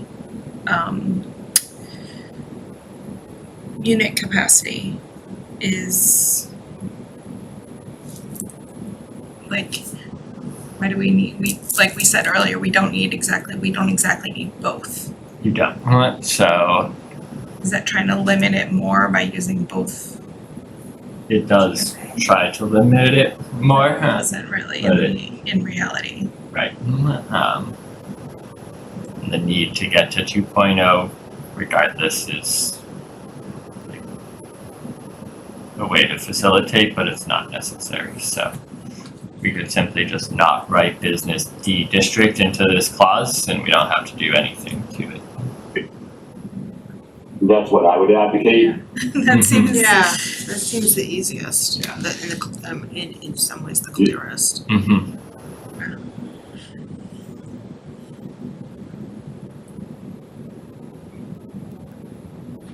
And So sorry.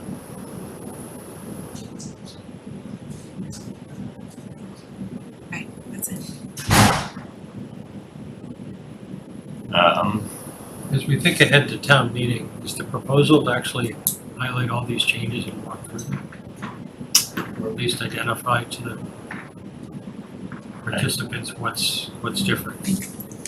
I like to identify in the presentation a bit cleaner, but the bold and cross will include anything that we finalize.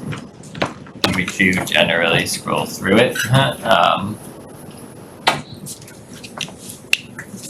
Seems to me one of the ways it might go easier is if there were a prepared philosophical description of what were the motivations and goals, and then how are they represented in this document, and then here's the document. Mm-hmm. Just figuring out the organizing principle of some of these changes, without that, it's gonna be really difficult. Mm-hmm. Work on that. That makes sense. Yes, we prepare the background. Absolutely. This will get confusing. It does, and we jump around a lot, especially between the mixed use regulations, controls, right? Like trying to tie it all into one meter slide or two it's a benefit. Yes, I think it's real necessary, maybe even like a table of, Mhm. sorry, I know we wanna get through this, but even just like a side-by-side table of what this is and what it does. Right. And if we're grouping things, what these do. Mm-hmm.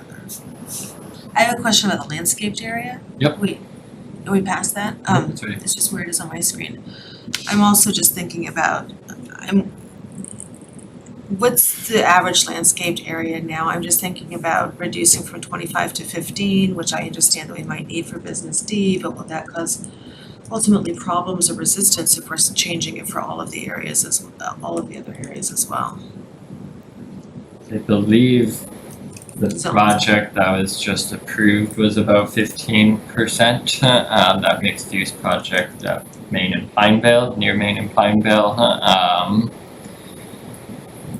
And some of the 40Rs were close to that percentage as well, if I could find that.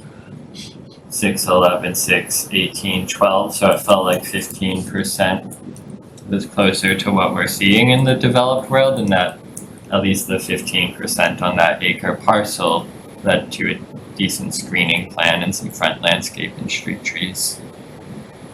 Okay, I think it's just as long as the rationale is there, Mhm. again, we should be able to explain that in the context of what we're actually seeing in town. Mm-hmm.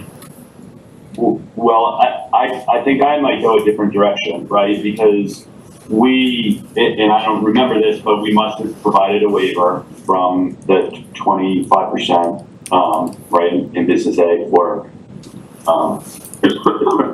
So, those, so right? this only applied to multifamily, not to mixed use in the past. We're proposing for this to apply to everything now in the corridor. landscaped area didn't apply to everything in the corridor? Wait. I'm Did not, it confused. only applied to a multifamily dwelling that is not mixed use. So the mixed use was exempt from this requirement. We're now saying let's apply it to housing, commercial, and mixed use. But it also It's not reduces an the. But it unreasonable. reduces, right? I said it's not an unreasonable approach. So the development on Main Street in Pineville did not have a waiver to get to that point in the first place. That wasn't what was prompting the discussion, it was the overall site plan. So on the average parcel size, you're looking at about just under 4,000 square feet of open space, median being just over 2,000, which isn't insignificant amounts. And of course, there's smaller lots than larger, but it's there. And the way, again, at least the way I've read landscaped areas, it can contain patio spaces, the shared use spaces, and other. But sorry, John, I didn't mean to interrupt you fully there. No, that was all good. I that was helpful to clarify, because that's not where I was going, so. But I like the approach with that clarification now.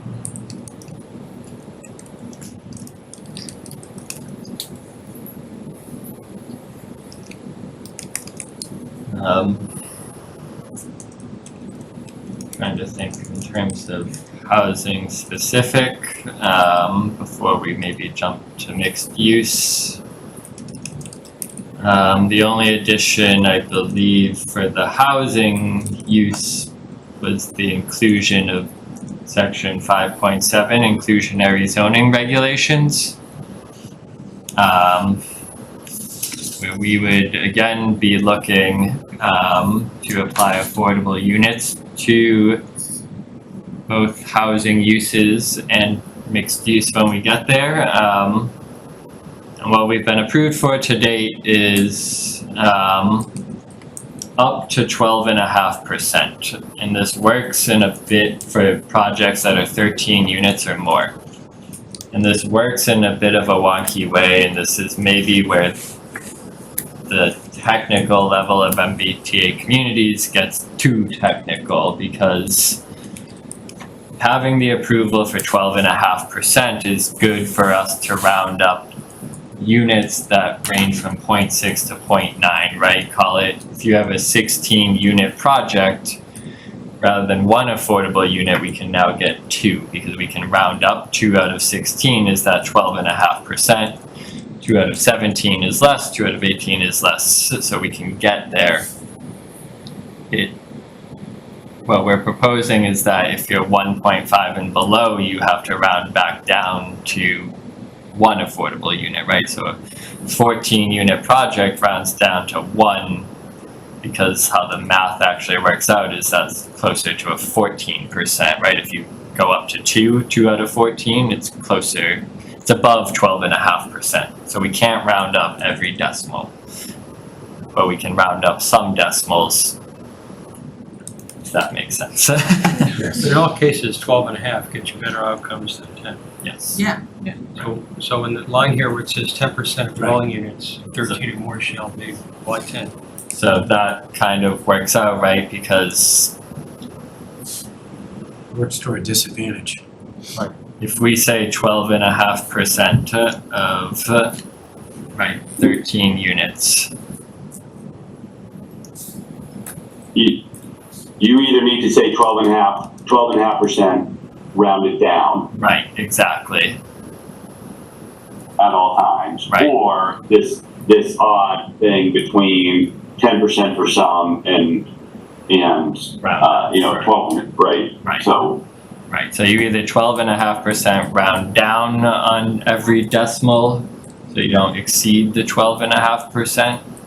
Maybe you'd word it right, that you don't go below 12.5% somehow, or it's the round up and round So down. a table doesn't work here. It says between X and Y, this is meant interpreted as, you can't use a table.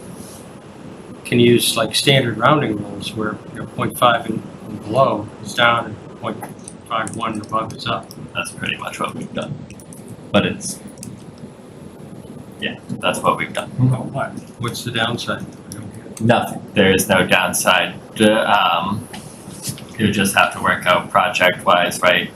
The way we've worded it to date is 1.5 and a 1.5 rounds down. If it's above 1.5, we can round up, right? Fractional numbers above 0.5. I don't know why I'm saying what. Well, somehow you could say in there that it's 10% up to 12 units, 13 and higher, it's 12.5. I can't apply a trigger to less than 13 units right now. 13 units is the trigger. Well, we're allowed 10 by statute. That's true.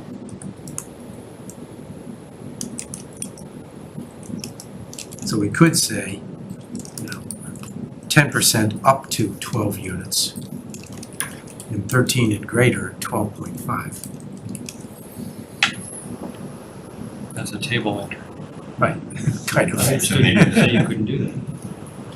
I was neglecting the 10% allowed by law. Right. We're allowed 10% up to 13, and then we're allowed 12 and a half over It's another 13. illogical statement by the state. It's a headache, it's It makes no Isn't that the sense. same, isn't that the They same work as it. 12.5% rounded down at all times? Right. It's the same number.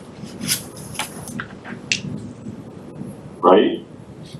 I didn't catch your question, say again?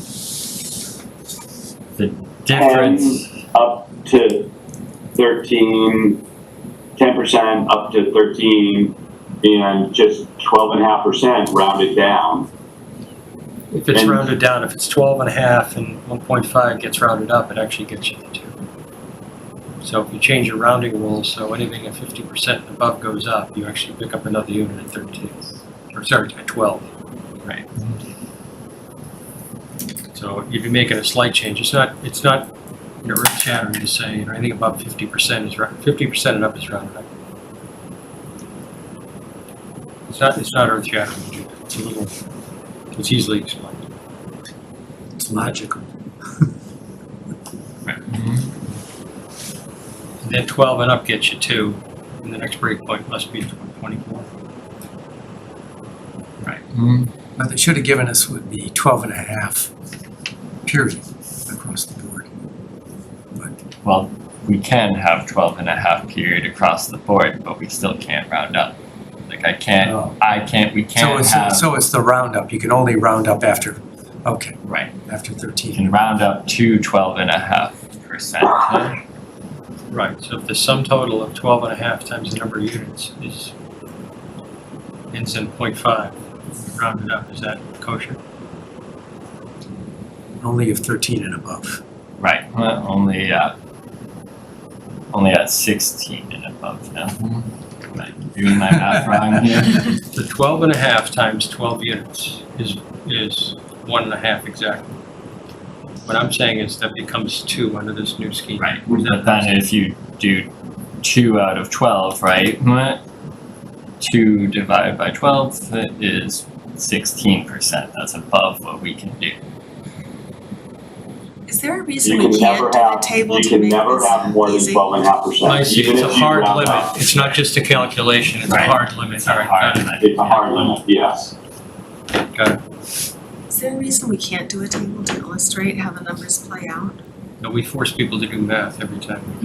I mean, just sitting here, there's the 6 of us, I'm imagining town meeting, I'm imagining this discussion at town meeting. Having a table would make it very clear. Yeah. Calculators need to be destroyed. Yeah, and is that possible? Is to just Like a handout, do you think, or do you want it in the It's- warrant? Like a helper off to the side. Here's what this text means. This Right. It's possible, but like you would have to break it like 10 to 15 units equals 1, right?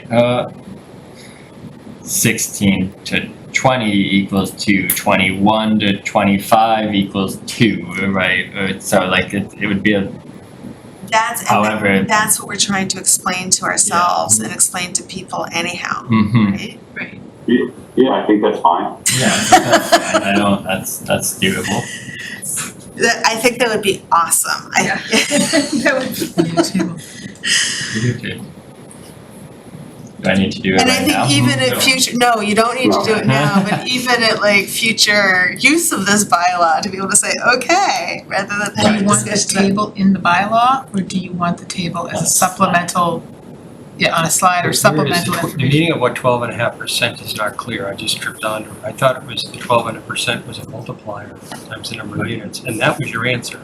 No, it's the number of units divided by the total may not exceed 12.5. Right. Anytime you've got two possible reasonable interpretations, eliminate one of them by a good explanation. Mhm. And if, I mean, The table would do it. I would see a table in the bylaw, why not, to say if it's the exact same as what the language says? Right. Why I don't not? see why not in the Yeah. bylaw either. Or you can just merely say, you round up 13 and above, and you don't round up below 13. No, I can only round It's up. more complicated than that. No, you can't. It doesn't I can't round up matter. 13, Figure it out and just do I it. can't round up 13, 14, or 15. I'm completely confused. I would like a table. I can give you. I can't even count as 7 of us here, not 6 of us. It's overwhelming. My math brain just like shut off at all. That's a table. I with knew visual this one. I knew short this circuit. one was gonna be a tough one. And I think, Should've it's reasonable that this is confusing and challenging. And in all seriousness, we're inviting town meeting to vote on this, and I think we should make it as clear as possible. Right. As Clear long as, and simple, yeah, exactly. Yep. streamlined.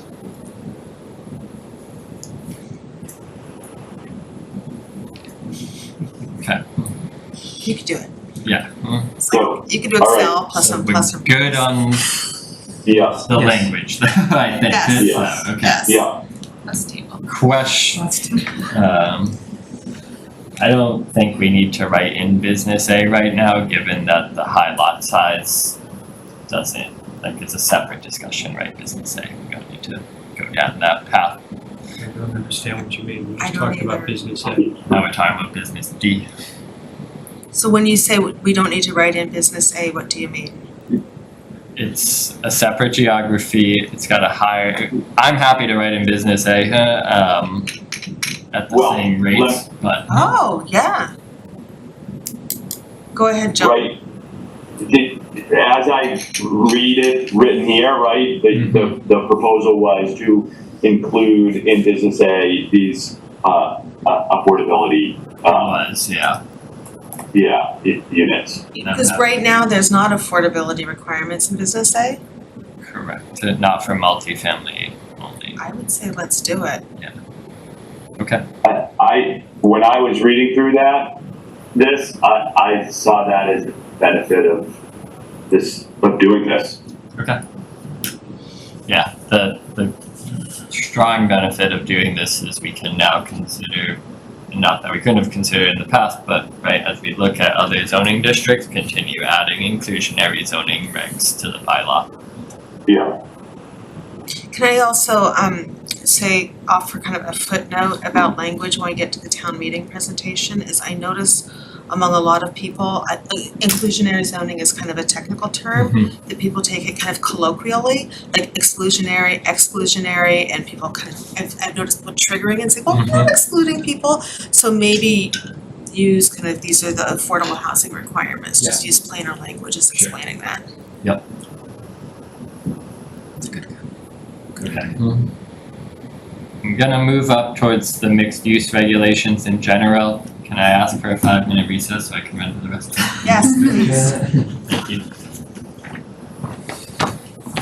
I'm supposed to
football scrimmage he's playing football, which is a riot. And lacrosse? Yeah, well, lacrosse is spring. Yeah. After his. Yes. I think they're not playing him a lot, so he doesn't get hurt. There's a second goalie at the school this year though, so that's good. It's not like 100%. Like if he gets, it's a younger kid, but it's like if he does get hurt, Isn't that clever? he seems to like it. That's That's the thing. He's a guard. special. Yeah. Oh, gotcha, like I had to learn what that is. Just They can tell the story. Say an art story map? Storytelling. Storytelling. AJ communities have their stories told with their engaged. So it's 2 Is John back there? I told you the answer, can tell now. Yeah, I muted him because his mic was off. We have to do this Yeah, again. let's turn our camera on to signal.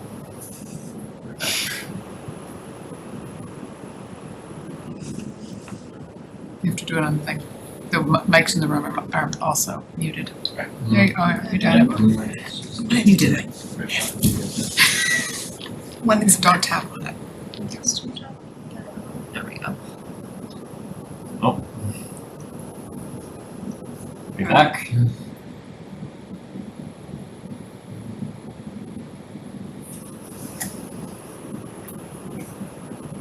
Alright, thank you everybody. I'm just gonna pull back up the bylaw where we just were.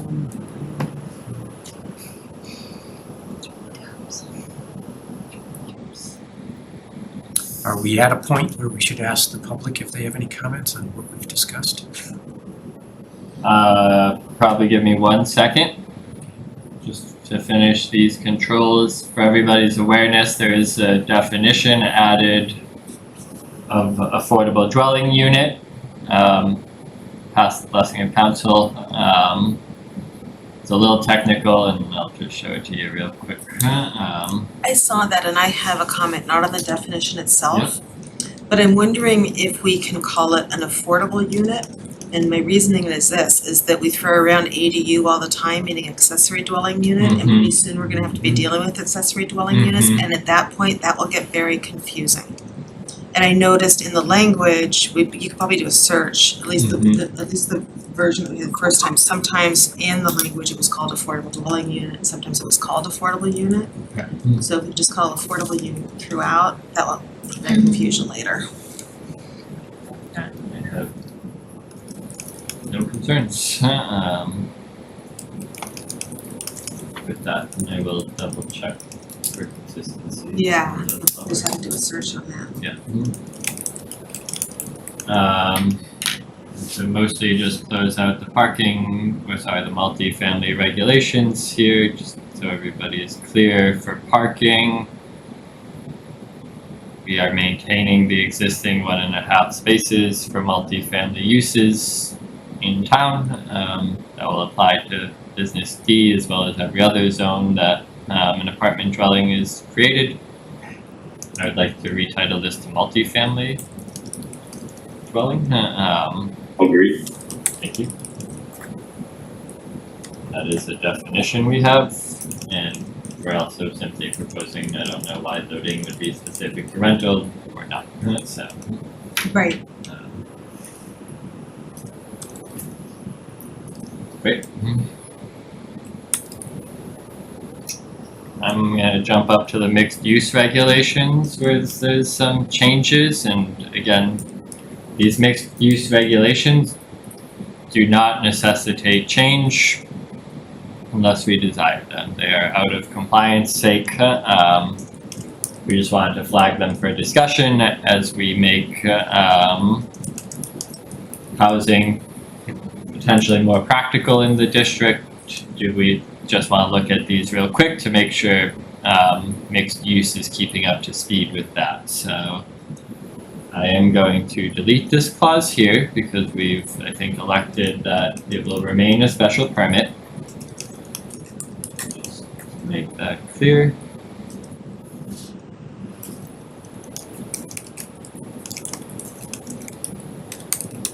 maintain special permit. I would advocate that we, because we're not changing the South Main Street design best practices now, right? If we change the name in zoning, it doesn't really play that. I would advocate that we keep it as South Main Street design best practices. We'll obviously need to have an addendum, right? We'll amend them when we amend them, and there'll probably need to be an addendum to the South Main Street design best practices. That's the North Main Street design best practices. But I think keeping the table, the name the same, creates some benefit in the transition. Agreed. Great. That makes sense. I am gonna keep this south deleted because this is just talking about mixed use projects along Main Street, and it is allowed still in that. It's not a document, so. That's like, these are the very north part, right?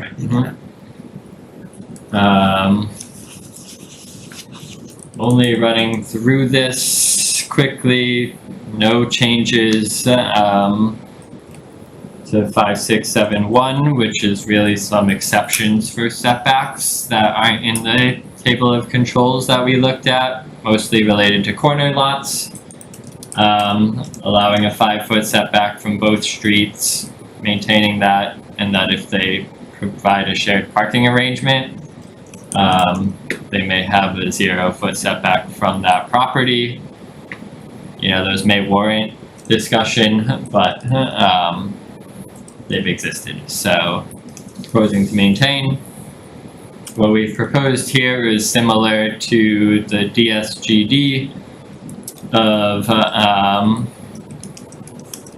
just lowering the floor slightly of commercial component from 25 to 20% to facilitate potential commercial development, both in set to achieve a solid 20% number, but also in hopes that we can still go more, right? That's the floor, but you might see more.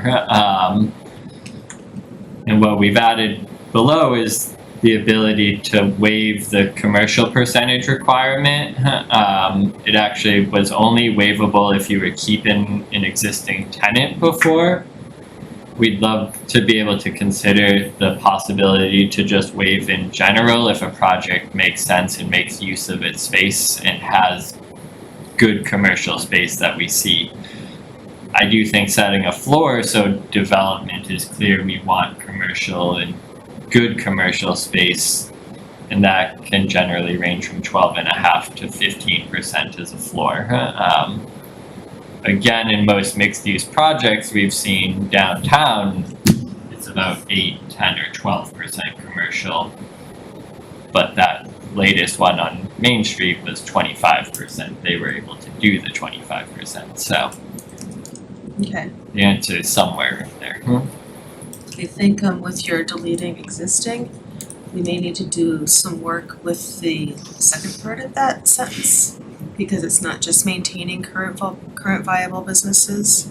Am I right? Am I interpreting that correctly? Yeah, it should probably. So we might want to say to maintain or encourage viable businesses, premise, period. It's not. I guess it all would be post redevelopment, right? but it's not so much about maintaining the existing tenants, it's about maintaining or encouraging other tenants, right? Right, and that's what we mentioned the first part of the sentence, like solid space for new tenants, but also, you know, if you are going to maintain your current or existing business on the premise post development, you know, that might warrant a waiver consideration, and I should, if it makes more sense to try. What is it, so I guess I'm confused, is B only about existing and current, or are you suggesting we change that? Right now, it is only current and existing. Right. We're proposing that we change it to just really have a waiver discussion in general. Yeah, so that's where I was saying, so the second part of the sentence is still talking about current and existing. So we want to talk about maintaining current or encouraging new businesses on the premises. Or you may not even just need that part of the Right, sentence. I might not just need. I don't even think you need that part, Yeah. right? Because this is not a limiting consideration, Mhm. and, you know, it would be part of the discussion Yeah, that's if they wanna try and get a waiver.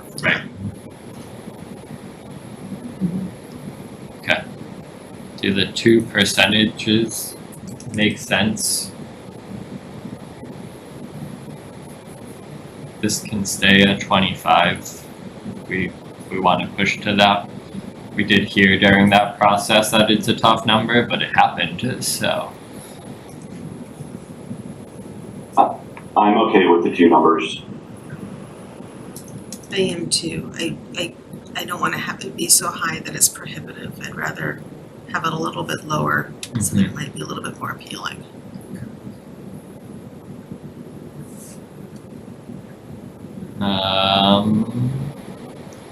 So again, this does not need to happen because this portion of our bylaw is not subject to MBTA communities restrictions, but I was proposing to simply match the affordability clauses of the housing and business D. Again, more so to not disincentivize mixed use being at a lower trigger than housing, but it's got considerable on either end, so considerations.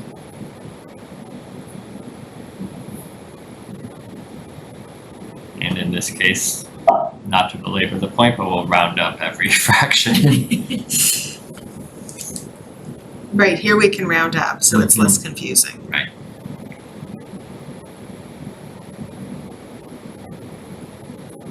Does it make sense to match the trigger and thresholds? Set the bar higher, but we add the percentage, right? So. I think so.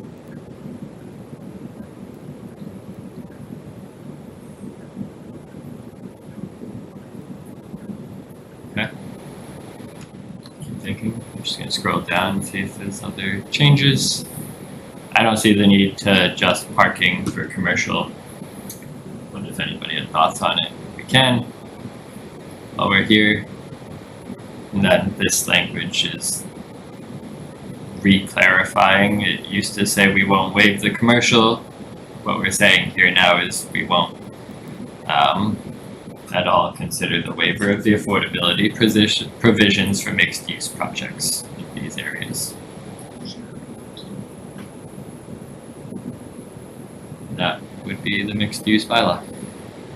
Thanks.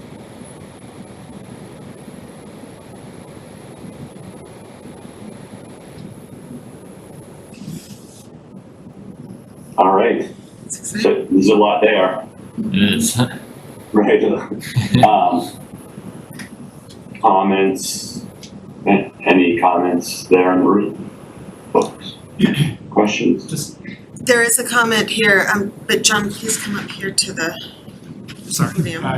John Sullivan, Weston Road, and paragraph B up there says commercial percentage requirement or allow flexible for certain dimensions. Shouldn't say flexible or allow flexibility for certain dimensional requirements. Yeah. That's it. I think there was another paragraph that had the same wording somewhere.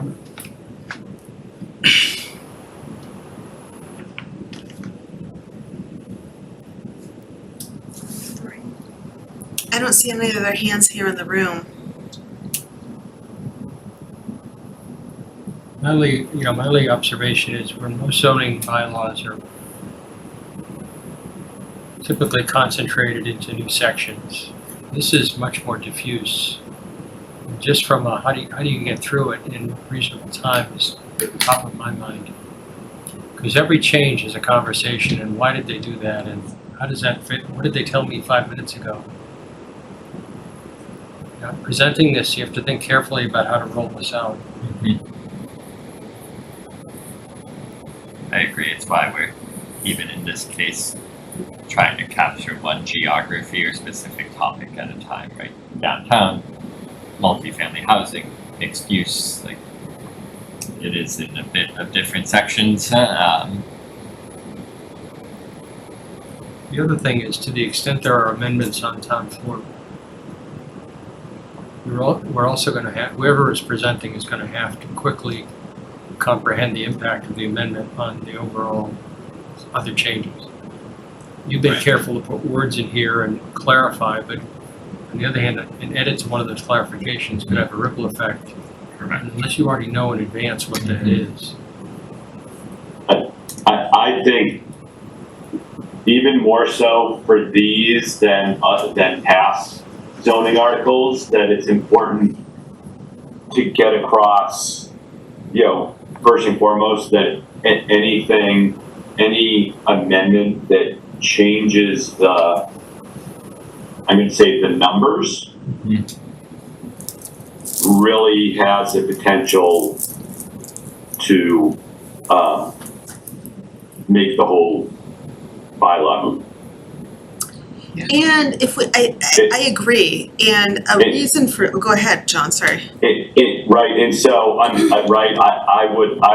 whoever presents this, right, I'd strongly advocate that to town meeting that, aside from the changes like we just identified right there, the spelling or some changes that are more contextual, anything that changes the feet of setback, the density, right, that those be resisted from doing, because the whole thing will just fall apart and we'll have something that we'll have to be back at town meeting redoing yet again, right? I don't think town meeting will want that. So Yeah. I know that's one thing to say and another thing for town meeting to actually resist from doing that, but in this case, more so than in past zoning articles, I think there's a real importance there. I agree, and I think one point that could underscore that is that this is a minimal compliance solution. So anything that changes the numbers changes the dwelling units that we're achieving, and because we're hovering right at that line of minimal compliance, we don't have wiggle room for changing dimensions or affordability or any of that. It would be frustrating, because you've seen how it goes, right? I have seen how it goes. So getting that message up front that this is essentially a body of work that should be considered as a whole. That's And right. that tweaks to numbers at best have to get rippled through a model, which can't be done on the fly. And, they're to be avoided unless there's an error of some sort, move over the line. Yeah, the way, one might want to present it is this is after listening to the community, and there were 3 high priorities, right?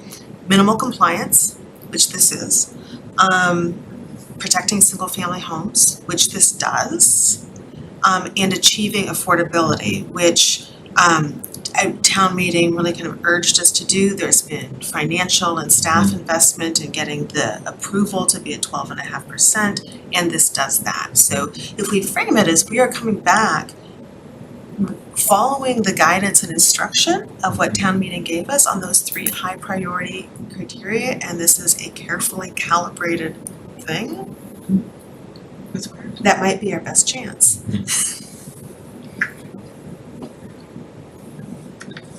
I think it has to be that way. But John, yes, you do, right, that there is a concern about that. This is complicated, and right, we've all seen that happen at town meeting, and that's gonna be a concern. There's 3 rules of every presentation. Tell them what you're gonna tell them, and tell them what you told them. And they've gotta hear it. Most people have to hear that 3 times to really understand it, particularly on fresh new material. Yeah. Just to remind the board too, we're gonna try to get this to town meeting members in advance too, in both precinct meetings, and really try to get everybody aware, because the videos coming out that explain this too. Opportunities to ask questions. Right. About numbers, whatever they want to ask questions Whatever, about. yeah. There's a huge educational effort that starts next week, once this board decides. And that's when the next piece of this work begins, and we've already invested in that as well. That's right. So, There are two areas left in this bylaw, one that I glossed over, the other I just want to talk about. I glossed over in the dimensional controls how we had brought up these transitional areas.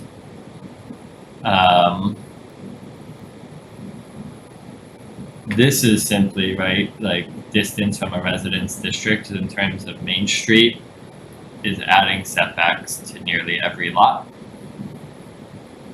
And I do fear that this can get glossed over in zoning.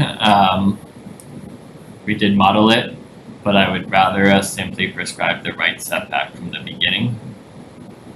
Because this is gonna apply to every lot, right? They're sharing a lot line with the residence district on Main Street, every single lot when we unsplit them. So why have it here when we can prescribe the right setback from the beginning? You're gonna need a table of examples. You're gonna need illustrations for this. Right, well, that's why I would rather not even include it here, and just, if we wanna say 25 feet is the right distance from residence district, we can do that in the actual controls. Why rely on this table too? I am 100% there with you, right? This is a pretty small district. Pretty uniform in its relationship to transitional areas. There's really no need for this table because it's not a unique situation. Mm-hmm. So let's not include it in here, right? And just make sure that we have the right side and rear setback in the actual dimensional table. Mm-hmm. That makes sense. And yeah, it does, as long as as long as the transitional areas distance is described somewhere else. Is that what you're saying? I'm saying this will exist like this. It is described and will exist for business A and B.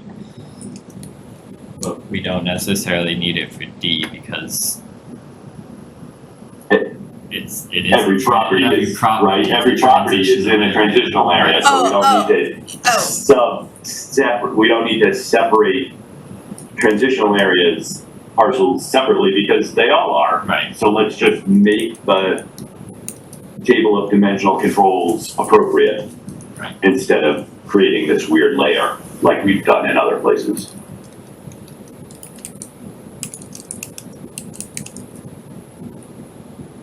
So I think we're gonna need an example, so it's all, I get it, that it's all uniform. What is the setback from the residential areas, someone might ask, in business D? Wait, is that the one that adds up to 30? Is that, that adds up to 30 is designed for currently DSGD? proposed as a 20-foot rear setback. That's just, that will just need to be clear somewhere. So, right, you'll be talking 20 feet from the rear lines. But again, we can, right, let's have that discussion now. Is 20 the right number? 25 the right number? There's wetlands in some of these, there's parking that exists in some of these. I think we do want to encourage in design guidelines and other that the building is closer to Main Street for sure. Yeah. Right, but the language that like parking is to be in the rear or your amenity space is to be in the rear and like the screening of the rear lots, like buildings pushed far back off Main Street I think aren't as likely as they were in the past, just given development patterns today, but that doesn't mean it's not practical, right? I mean, an important thing to note is back in, I don't remember what year it was, but let's call it 10 years ago, South Main Street had a 50-foot front setback. Mm-hmm. And so you look at this map, right, and you can tell what buildings were built when, sort of, right, because you can tell where that 50-foot setback is because that's where buildings were built. Mm-hmm. And what happened, right, is that when you drove down Main Street, it was all cars, right? It was parking in front of every building because that's where you had to put, that's how it laid out. And so, I think it was 10 years ago, maybe 12, 13, we changed that and right, the building placement changed since then. Right, because it is better to be a little bit closer. Yeah, And you don't want a sea of parking out in front of every building. and you don't want the buildings back up against the residential areas behind them. Correct. Yeah. Correct. So So currently having it's 20? that being said, having a little bit more than, than 20 on the rear, I think would be good. The question, Andrew, is what did you model? How much space do we have to work with without having to increase the density? We modeled to the 20-foot rear setback. I would say no greater than 30. We can probably find some breathing room in. And so, can you also go to the table of conventional controls? Sorry, I thought it was there. So it's either 5 or 10 depending on, for the front. Right. So 5 for mixed use and 10 for residential. Right. So front setback here, 5 and 10 feet. Let's focus maybe on housing. 10-foot side setback, 20-foot rear. What will But happen? then Sorry, go scroll down to, and this is, right, scroll down to sort of like everything else category. Yep. Yeah, other permitted principal uses. It matches. At least the rear. All right, That's what existed. 2020, yeah. This is a bit odd of a clause, not to get too in the weeds, but from a street, you might have to go towards 30 feet. Yeah. I personally feel like as long as we're showing consistency with other districts, that's sound reasoning. So, right, the only nuance here is, right, we're taking away the transitional area, Right, which might have made those 25.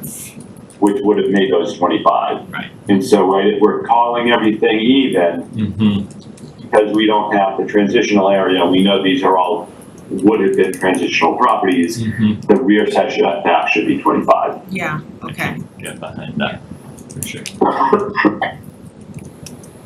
I'm gonna do the same for mixed use. Not necessarily, I'm gonna do it the same for all.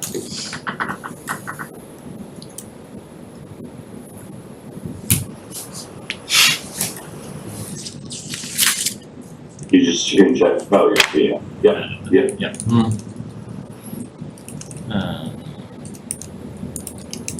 Shall be.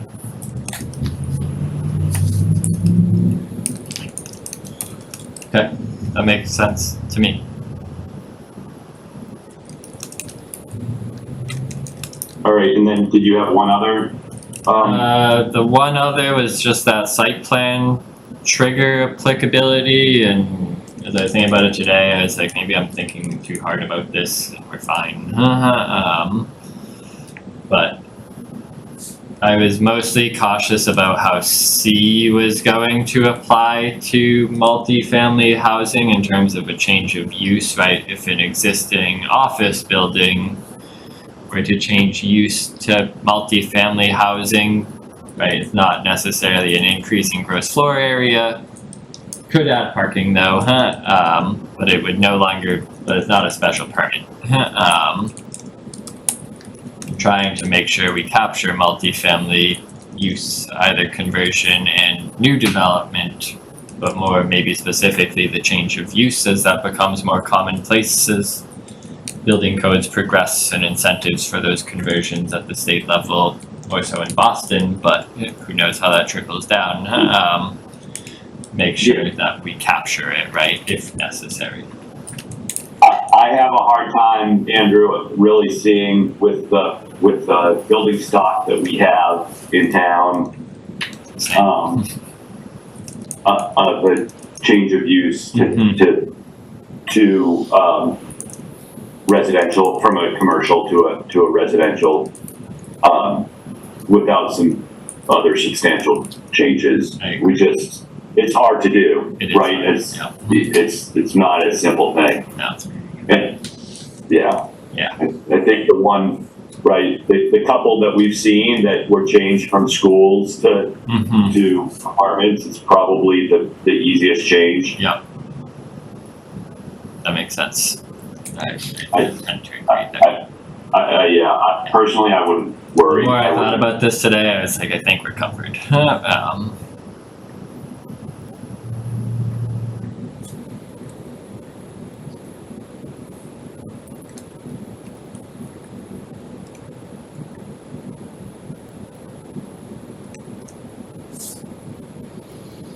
want to say that was it in this bylaw. Let me take a quick scroll through. Sure.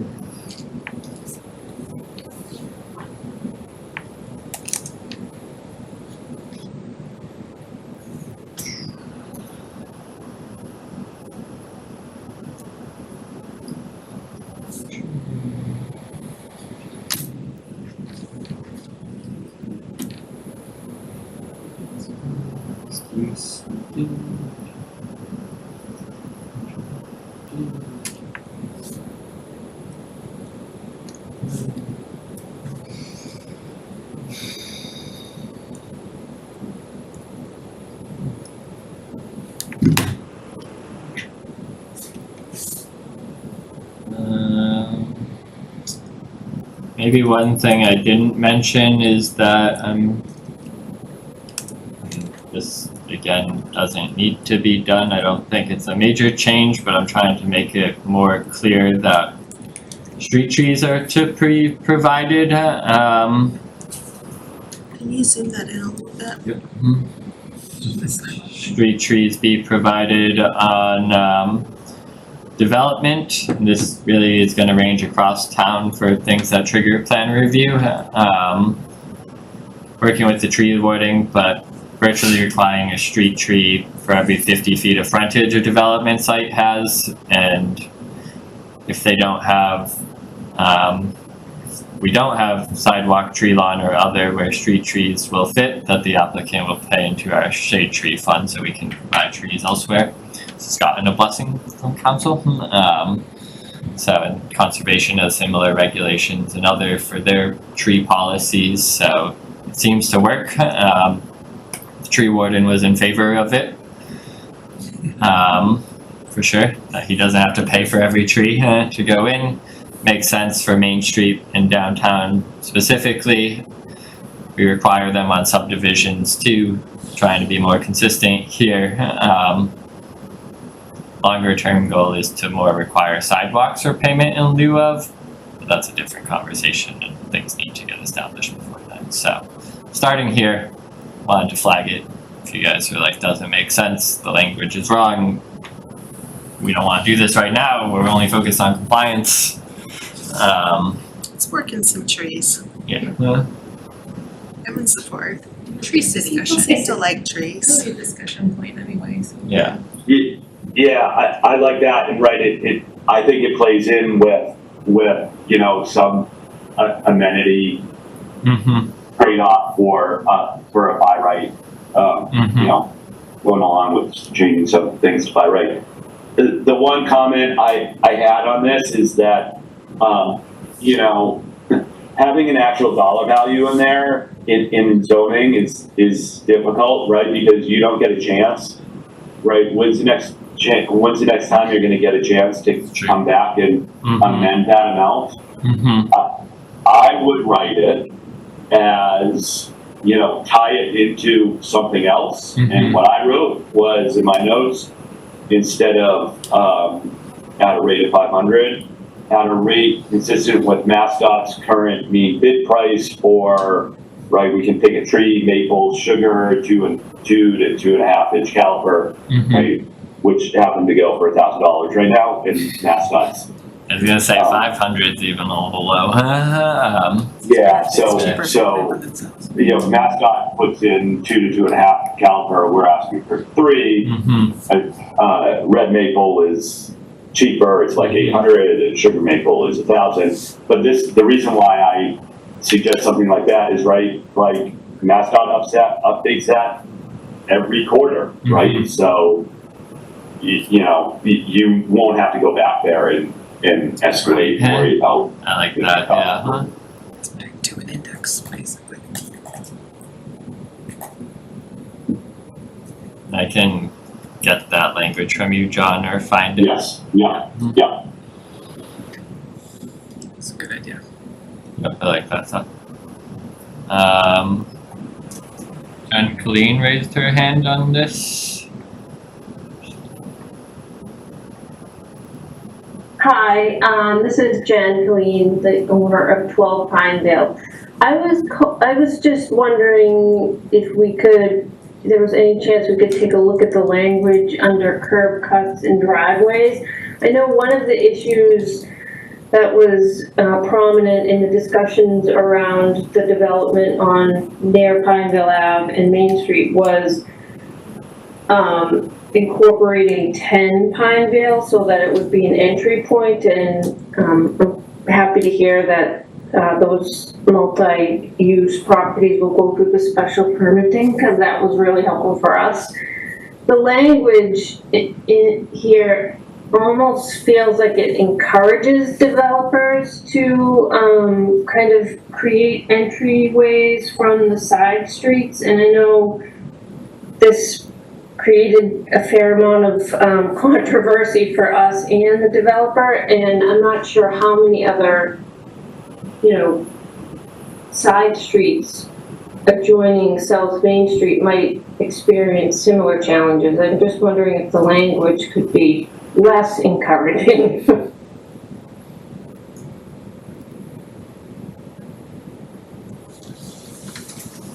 Could you soften it by eliminating the word feasible and simply say that the plan may consider alternatives?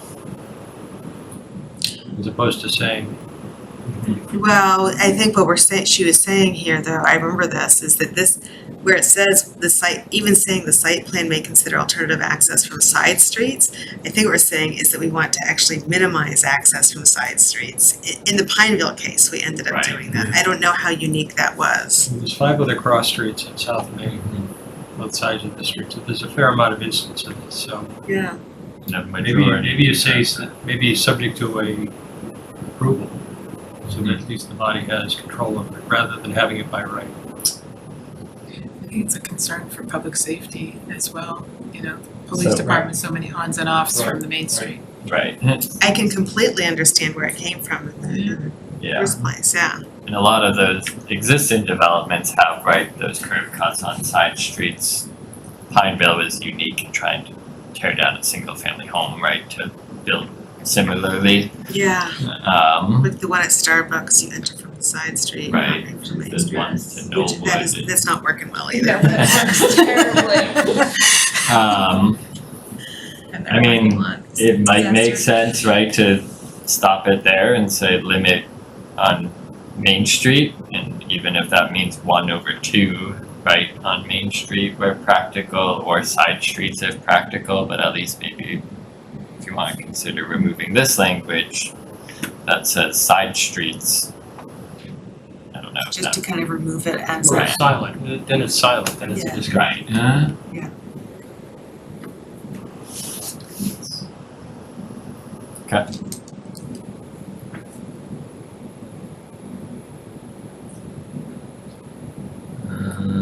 I think that's it for that one, huh?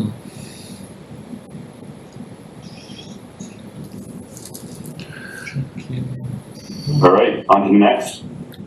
Yep, just maybe so I do make sure, do we need to talk map further at all on splitting lots? What will you say, or what will be presented the night of on split lots? That there are a small number of, a lesser percentage of lots where the existing zoning extension won't cover the whole lot, and in those cases you have wetlands, parking, or structure already. I don't know. And that we're trying to push the buildings towards the front at the end of the day. I think what would really be helpful is to flash up a map that shows exactly where those few are. Mm-hmm. Distinguished color. Mm-hmm. Maybe some bullets as to which of those conditions apply with each. Mm-hmm. Fine, because the words don't help. Right. It's another one of those confusing Visual, yeah, concepts, visual, the people 30-foot visual. extension, and unless people who are generally abutters have Mhm. dealt with that before, it's Mhm. very confusing. Right. Mm-hmm. The map that you made that shows the buffer, I think is helpful, and maybe paired with a map that shows. And I will build a better map than that. Yeah, It's yeah. just having technical Totally get it. challenges this week. But yes, I can do all of those points.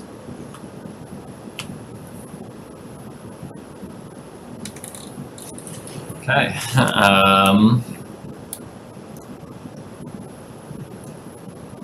Sorry, Colleen raised her hand again before I bring up the other bylaw. Sorry, I apologize for bringing you back to this. So you made some adjustments to A. Did you make any adjustments to B under curb cuts and driveways? I don't think B. So, the way that it reads is that a mixed-use project that provides for a future driveway connection to an adjacent parcel or parcel shall be given favorable consideration on request for waivers, dimensional or otherwise. So what we mean in that case, Can you bring it up? Yeah. you want the language specifically? Yeah, I don't know. What we mean in this case is between directly abutting lots, right, to again, maybe limit the turning movements on Main Street where practical, but, right, like, almost like we talked about in McDonald's and Chase Bank, like give us something in between the lots. It didn't happen, but in between those lots that connects them so people can either walk or drive right over to their next stop. It's not about connections to streets, this language. Okay. So if I just like bring up a map real quick, and as we discussed it for that specific project, maybe again, right, was if you can provide a curb cut or access, you know, negotiate with a direct property owner and say, can people get from A to B inside the lots? That might warrant at times some consideration, right? The Bank of America to Starbucks, so that you don't have to climb over fencing and shrubbing whatnot to get there.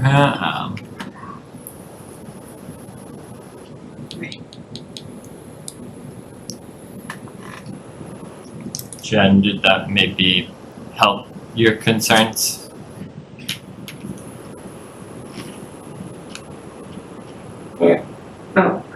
Yeah, that explains. Sorry, I went off mute. That makes perfect sense. Thank you. I appreciate that clarification. Yep.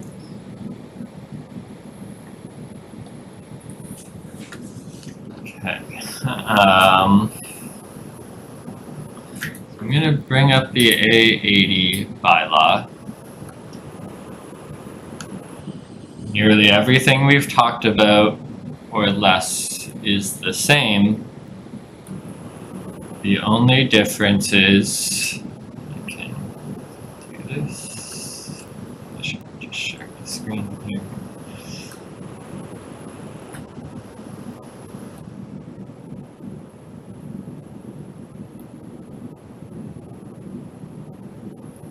It's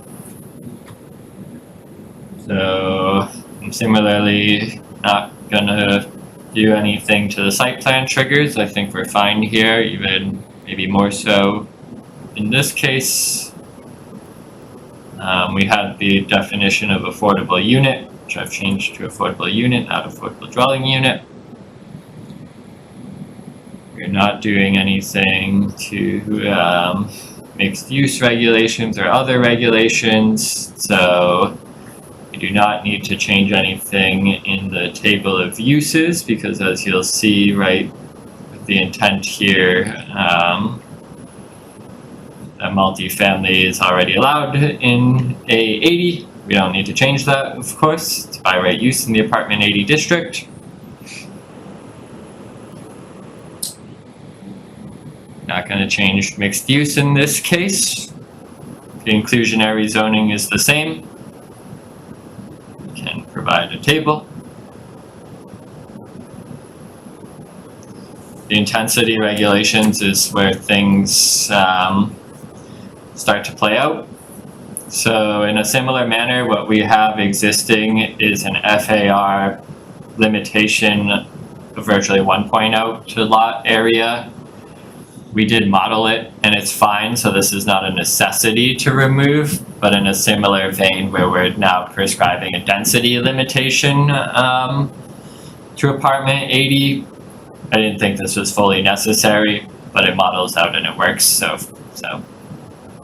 either way, it's fine. We have to bring landscaping area down from 35% in the area to 20%. Which even still at an 80,000 square foot lot minimum is 16,000 square feet of open space. That's a decent amount of open space for sure. And really the controls here are probably one of the heavier changes. Right, we're keeping the minimum lot size the same, and all the lots there actually meet that. We're gonna add a frontage requirement, but we're bringing the setbacks down from 60 to 20. Lot coverage is really increasing quite substantially to get to the unit capacity needs.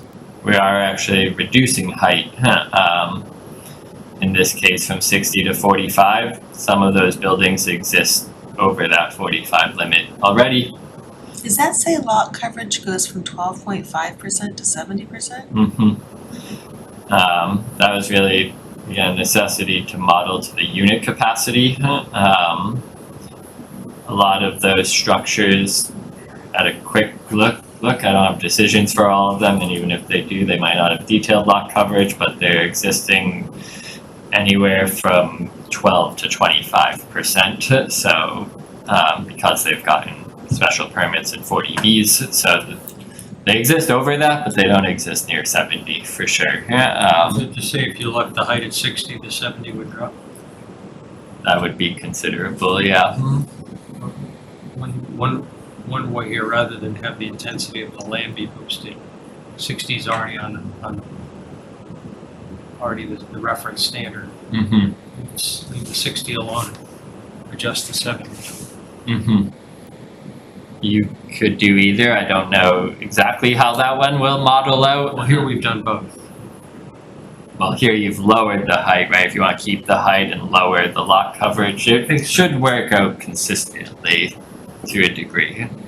It's proportional, right? Right. So it's a third increase in height gets you a third reduction on the 70, so it drops it to whatever that is, close to below 50.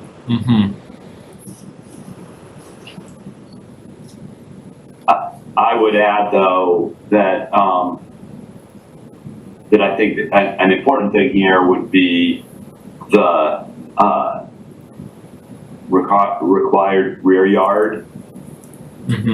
Right, we're reducing it to 20, right, which is consistent with a lot of other zones, but I think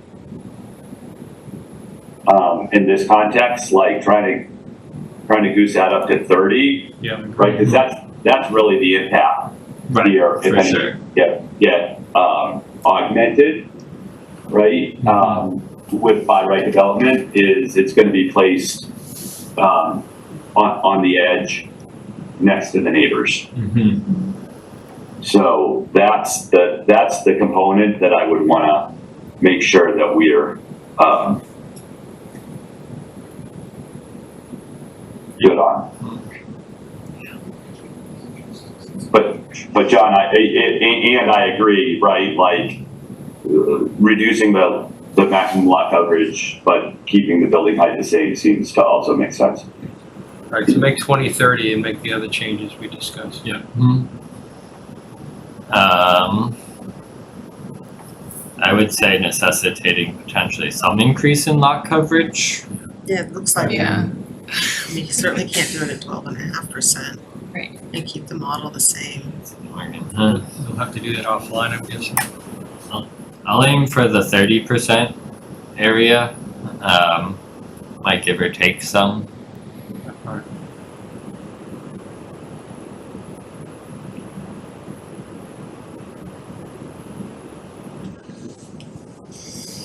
I mean, these things exist at like 50. Yeah, I do feel that this is important. I mean, for our purposes now, you could say 30 to 50% and figure out what the number needs to Yeah. be. Yeah, well, I meant the rear setback, like that one, I'm even happy to try to get between 30 or even upwards of like 40 or 50. They exist around 50, some of them, foot rear setback. I'll play with that one a little bit and see what we can come up with. I understand the intent.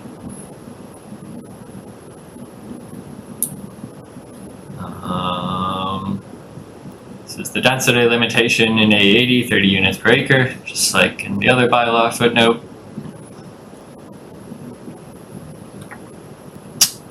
There's a footnote that I wanted to call out. I might have skipped over it.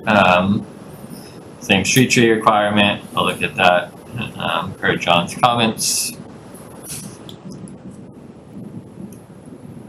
Parking, I only wanted to flag, remodeled up to 2 units an acre in this case, but the right parking bylaw as it's structured is multifamily across town at 1.5. I don't know that we need to change that. And it might even, if I model at 1.5, buy us more room for setbacks and lot coverage and the like, so. Does it make sense to keep it at 1.5 in this case? Sure. That's an average, so we average across all the units, right? Do we also need to call this multifamily, not a permit? Yeah, Like we did before? yeah.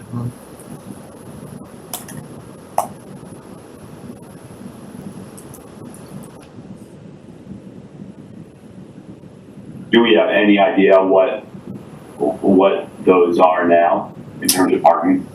I actually don't. The decisions, whatever decisions I had, didn't clearly tell me. But I can find out some estimation.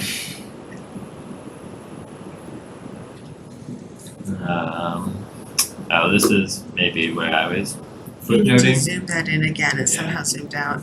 I don't think this applies, right? It doesn't apply as written, but there's a little ambiguity here, in terms of like height allowances when being adjacent to Route 128.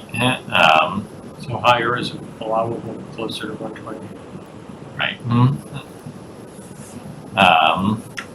Again, it doesn't apply as written, but I just wanted to flag it in case someone could make the argument that somehow, some way it could apply.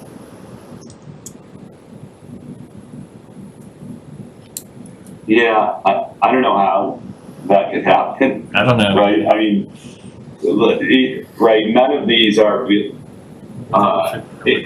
if some of these were not south of Jacob Way, Mm-hmm. I would say maybe, right, someone could make that case, but right, it's certainly not tied to that plan, and it's not in a location where it's identified there. Yeah, So I don't see it either. Okay, just wanted to make sure. Yeah. And otherwise, the downtown district is exactly the same as the last bylaw. In terms of the density, the front setback, the open space, the parking, and the waiver setup. I don't believe we made any amendments to that tonight, so. Are you saying that the downtown district is identical after changes made earlier tonight, or it's identical to what it was prior to tonight? It's identical to the changes proposed tonight.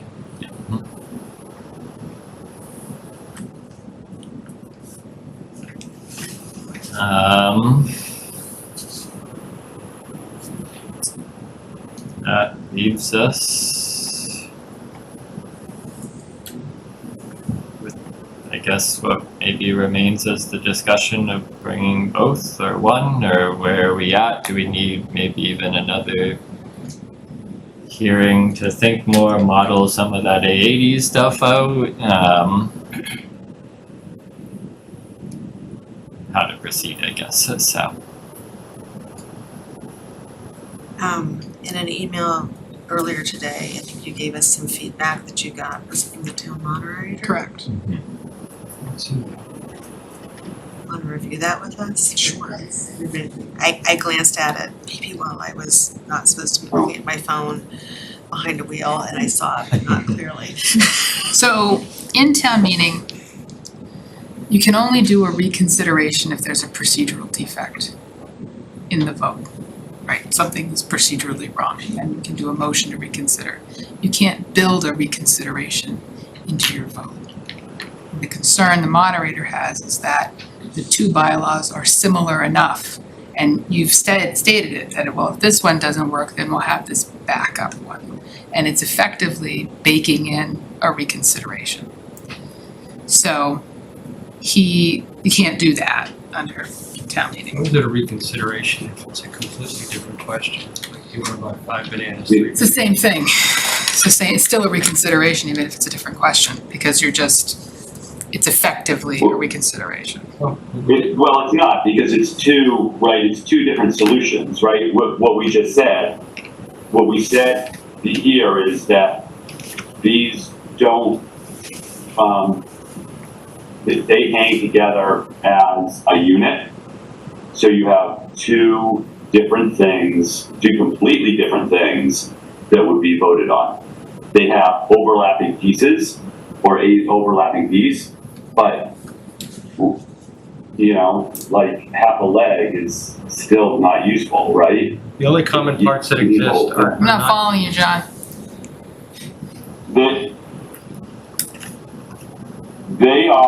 These two proposals, right, are two different things. It's not reconsideration of another proposal. It's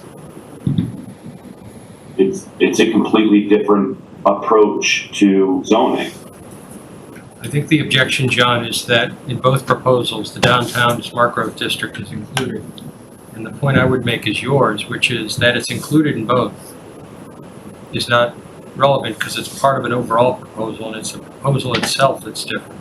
You can't vote on the downtown smart growth district separately. So that particular parcel is not available to be reconsidered separately. Right. I'd also point out that we've done this before and there was no objection previously. And those examples were identical. The Meadowbrook parcel purchases where there were 5 open lots, the question on which was Alan proceeded over was, do you want to buy 5? No. Do you want to buy 3? No. Do you want to buy 1? That was verbatim. Yeah, but wasn't that part of the discussion of the meeting, and part of the meeting was No, there were three separate proposals, and it was sequential. If one failed, you went to the next. There's a hand here also. That's a John procedural Weston, question for if you Yeah. would like to take somebody who wants to speak here. Is that a yes, John? Sure. John Sullivan, still at 23 West Road. Can I just ask who gets to make the call on whether something is reconsideration at town meeting? Is there a legal standard that town council will weigh on, or is it just the moderator? the moderator rules the meeting. He often So- will, he will have counsel available to help him. If the moderator It's his thinks that decision. this is reconsideration, then it's up to him to decide if it's reconsideration, and That being said, doesn't make it I think reconsideration. it was like an air of caution, right? To date with no final proposal. yeah, he's not looking at any Right. bylaws, so it's sort of like his preference was one bylaw that comes forward. This body is the expert body to advise town meeting. That's what you're doing. So Well, you were in the best position you've studied it the most, you have the most expertise to make that recommendation to town meeting and bring that forward. But the body, you must choose what you want to do. And then we can run what you want to do by the moderator. Bring it back. Well, let's ask this question. Let's assume we only put forth one and it was voted down. Do we have time to bring up the other one? Yes, Yes, special town meeting. Okay. even if we had to I would explain to the state if that's early new year, right? We have quick succession of bylaw ready that we can bring. What happens if that one fails? That's a whole different question, right? So. So where my head is at is I'd like Alan maybe to respond formally, because past practice has been completely contrary to this interpretation. And so I'm obviously willing to be wrong. I'm wrong all the time. Same. I don't understand this at all. The second point is, if just going on the letters we've received, there's a plurality of interest in both topics from different constituencies. And to favor one over the other is guaranteed to get a reaction at town meeting in and of itself. This is not a political body, this is a compliance body.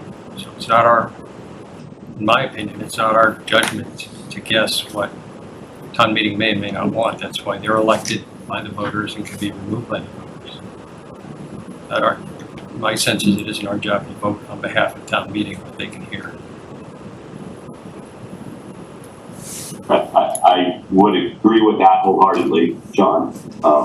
Right, I brought a lot of zoning articles to town meeting, but in those cases, right, they've always been, it's always been clear that, well, right, there's been one technically best option, right? In this case, there isn't one, in my opinion, there isn't one technically best option. And there's a lot of interest on both, and I don't think it's an appointed board's place to make that decision for town meeting. It's sort of like undemocratic. I have a question. I should have asked it. But Oh, go ahead. But I would like to talk to Alan, because he's not available to ask questions of. I guess what I'd like, right, I don't know how you all are gonna vote, right?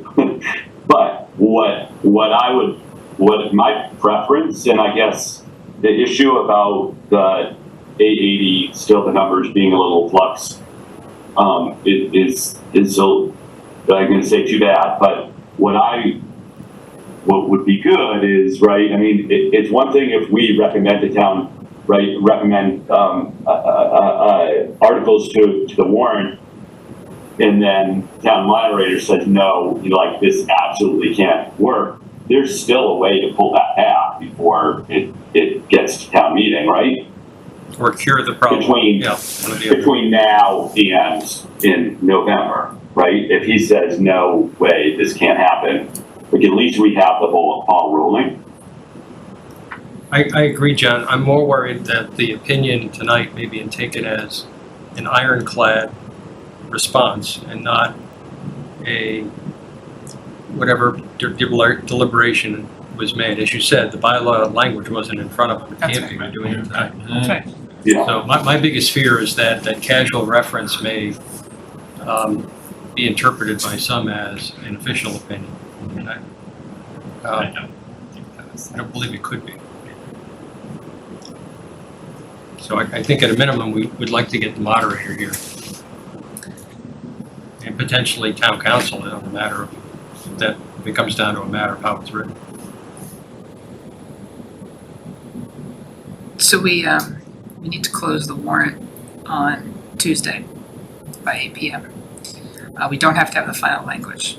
Right, so to John's point, I think you can cure any perceived or real defect even after the warrant closes, because you're describing 4 points of the question, That's right. not the actual That's right. No, we need deliberate to get it language. in So by, this body could still proceed tonight. the language has to be ready by October, 7:30?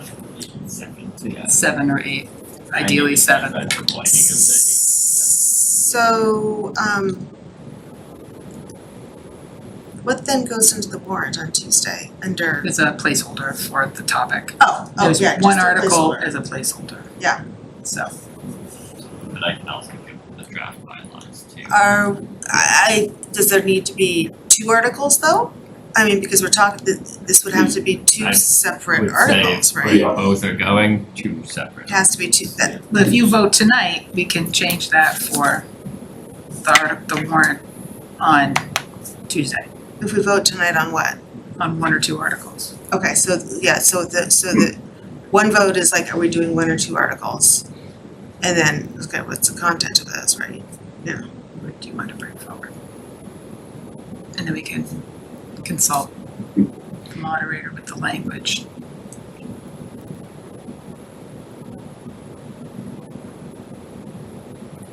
And if the moderator, I'm just thinking this through, just for my own understanding, and if the moderator says, no way, looks at this language and says this is a reconsideration, then we only go forth with 1 article, but we have to vote on what that article is going to be.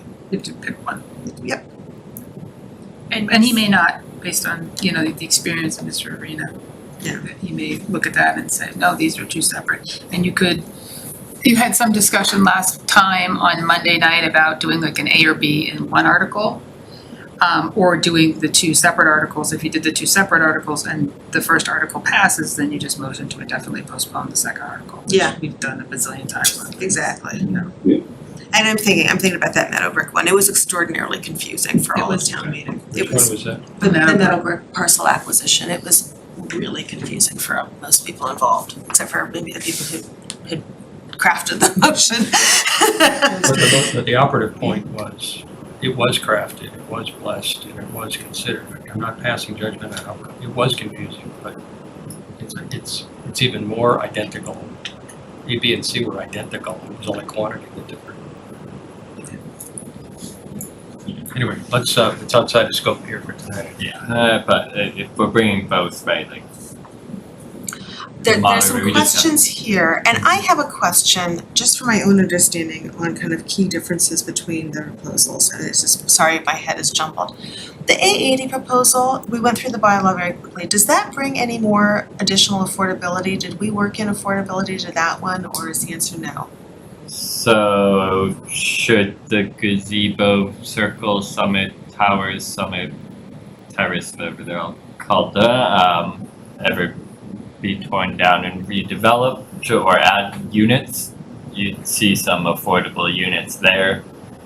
Reading Commons, you're unlikely to get any net gain of affordable units. But we added language in there. Right. But that's a 40B with units that are twice as high as we can write in here, so. So we might lose affordability. It's tough, right? You're doubling the density, so, but you're cutting the affordability in half, so you're actually like near net equal. I just wanted to have that be kind of a clear understanding. Yeah, I mean, I'd like to make sure there's no net loss of affordable units in any case, But,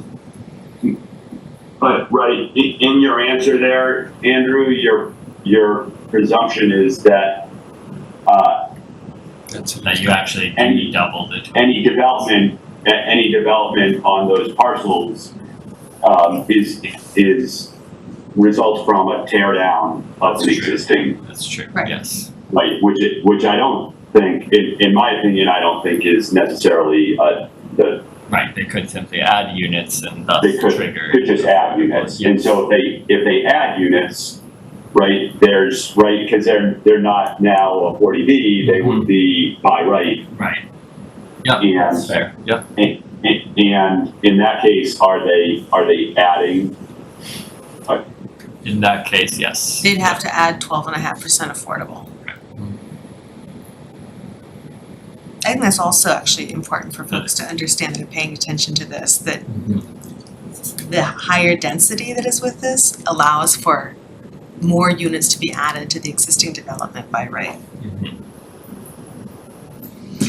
There's a hand up here, John Weston. Oh, sure. Come on up. Great, thanks. I know it's late, guys. Lori Hayes, 59 Forest Street, Precinct 8, town meeting member, but I'm speaking on behalf of myself here. So personally, I am in support of the A80 option. Luckily, you guys clarified that the downtown area will still be the same across the two options. So I think that's very beneficial. And I think the gentleman that was here before talking about the new ability to add another dwelling to your property, I think what he was trying to get at, that he didn't really say, I'm speaking, on my opinion, is that opportunity may put less pressure on this initiative to provide housing for the younger folks and the older folks, so that we don't have to feel as though we need to go, as far as this rezoning the business district. So I'm just thinking that's where he was going with this, just for clarification. That's how I interpreted it. So if we were to go forward to town meeting, perhaps with the A80 version, which is likely to be, if that's the one we brought forward, that would be probably voted in. That would probably be approved. I'm sorry, I'm gonna interrupt you on that because I'm also a town meeting member and I wouldn't speak for all of town meeting. We've received a lot of discussion, a lot of comments on both sides, so sorry. No, that you're absolutely right. But from my opinion, I'm thinking that may be a lower threshold, maybe. Because I think you've gotten, as you mentioned, a lot of correspondence from people on both sides. I don't know what the ratio is on that. Maybe you guys could share that at some point. That way, we could, and I had not heard of Carlo's idea about the Green Street type housing, but that would give us the opportunity then, since we're so pretty progressive, I think, in how we've been able to develop Reading anyway. I think we're pretty good at that. You guys have been great. And this has been a great forum. Thank you. I've learned a lot through this and all the work you've done. So we could use the work that you've done on this rezoning, perhaps. And I think you mentioned like a startup initiative, maybe for the Green Street type neighborhoods, to continue the momentum without having the overhang of the Commonwealth breathing down our necks on that. So we can do all of that, right? I mean, we as a community can choose to do that. So that was just kind of my thought and how we might try to approach this. Clearly, I'm not one of you, and I haven't been doing this like as long as you have at all. But those were my thoughts on that. And then whichever clause, I don't know, and maybe you do more so than I do, but I have heard some rumblings that if we were to go through with this MBTA communities piece, and we've kind of relinquished a lot, made a lot of changes, which are very exciting. What you've done, all that work is very exciting. If we were to go through with that, and then the courts decide that that's not really lawful, what the Commonwealth has been trying to do, is there a way that we could put a clause in somewhere that we can claw back some of the changes if perhaps, some of the residents in certain places aren't really comfortable with that, maybe they would have changed something. Is there a way to put some kind of clause in somewhere that would allow us to have flexibility to claw that back a little bit? And I think that's most of what I wanted to say. So, I don't know if there are any comments on that, but okay. Thank you. Thanks.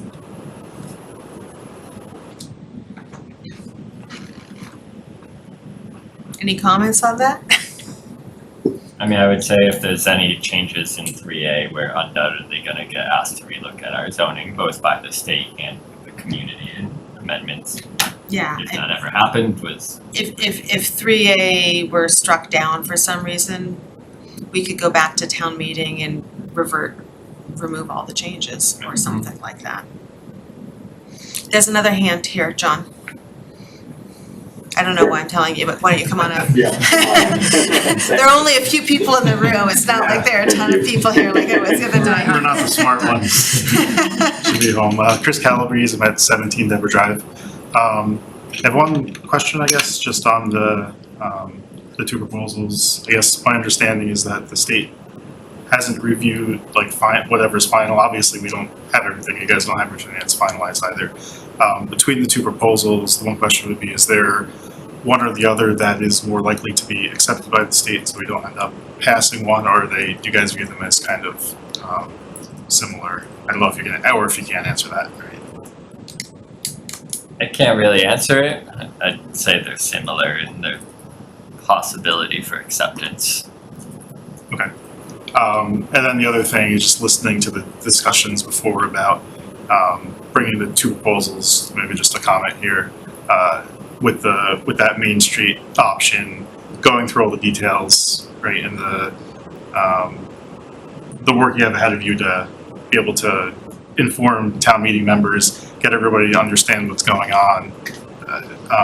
If you bring two proposals, now you have to you're going to have to educate everybody on two different things, make sure on each one that they understand when you bring whichever first one you bring, that they understand that's that one, and then when the second one comes up, if it does, then which one is which. So you're probably more than doubling your efforts in making sure that the town meeting members really understand what they're voting on, and you're getting a fair response from them.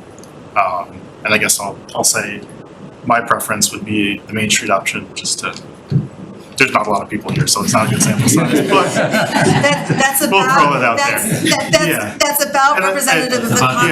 Yeah, exactly. Right, so the other comment I heard before was that I think on both proposals you guys took into consideration, put a lot of work into making sure that it meets the major things that I think you got from most people, which was, I think the comment was, right, it was not having a big impact on residential or single family housing, right, and then there were two more things. It was the Affordability. Compliance. yeah, and minimal compliance. So Like you really had bring two people options forward. that Yeah. meet all those criteria that were the main things that you were being asked for. So, thank you.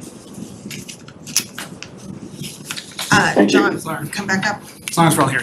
Still John Sullivan, still 23 Weston Road. I would like to ask the board to not bring forth the 880 plan to town meeting.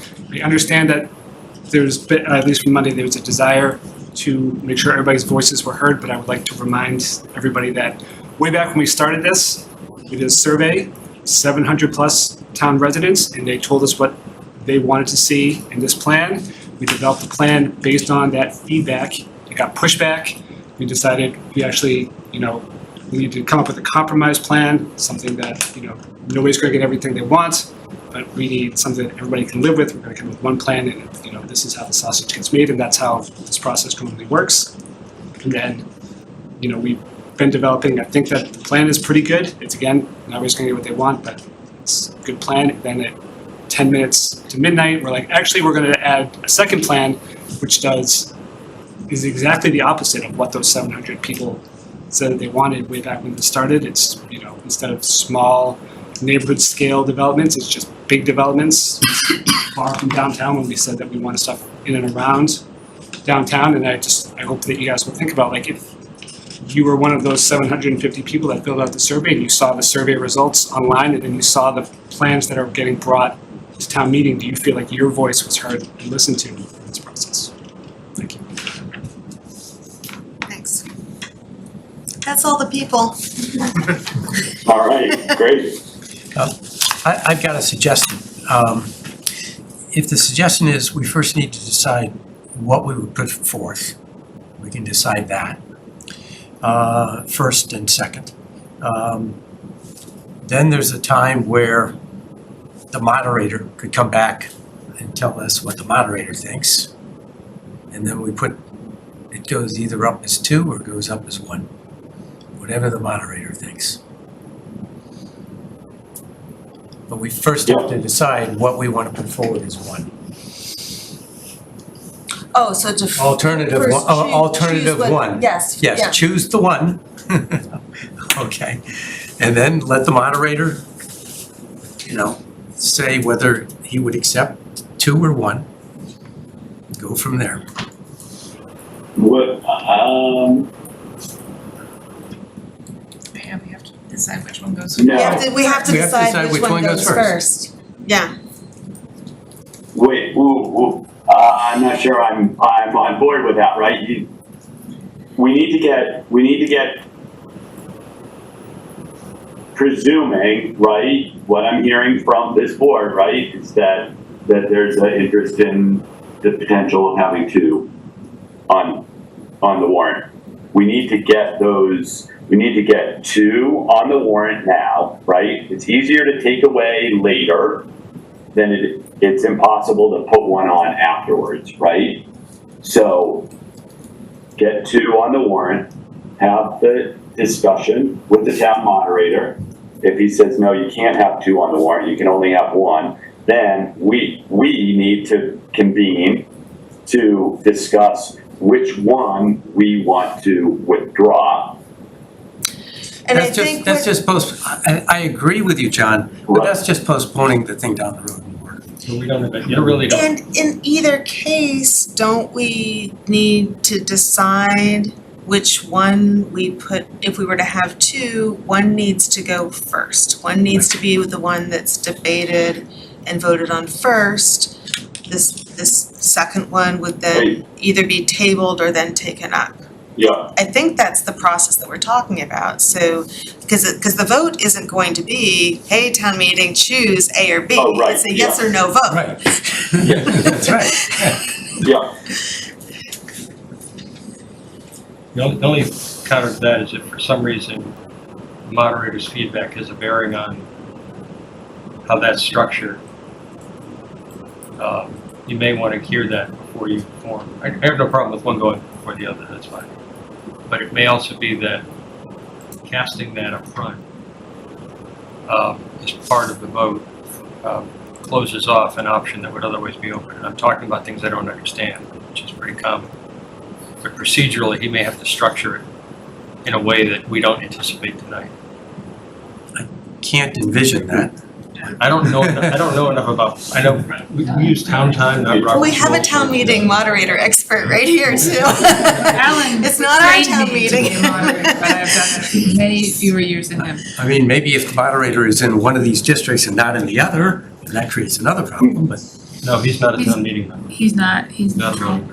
he's really good. But for tonight, right, isn't the point that we need to vote on what's gonna be on our proposed warrant article? Is that right, Jane? Articles, Articles. Well, this is, you're getting to it. I'm not sure if it's 2 articles or it's 1 article with 2. Do one, But do we, 2. That's- I agree, but we need to make a decision because we need to do that tonight. And we're not gonna get input Correct. So from is it the sufficient, moderator before we can vote again. is it So- sufficient to say that both topics would move forward in a form to be determined, but they both be included in the warrant in some form? The precise language and the form in which the question would be created to be determined in consultation Yeah, with the I moderator. suppose. Yeah. I don't see why they wouldn't be 2 separate warrant articles. Could be, correct. I just wouldn't presume that that's what he thinks. Different maps, different bylaws, different language. That's more likely to bring up the reconsideration question. I think so. Yeah, because it's 2 different, it's the same. If you thought it was the same topic, bring it up twice is what you're doing. But I'm not a,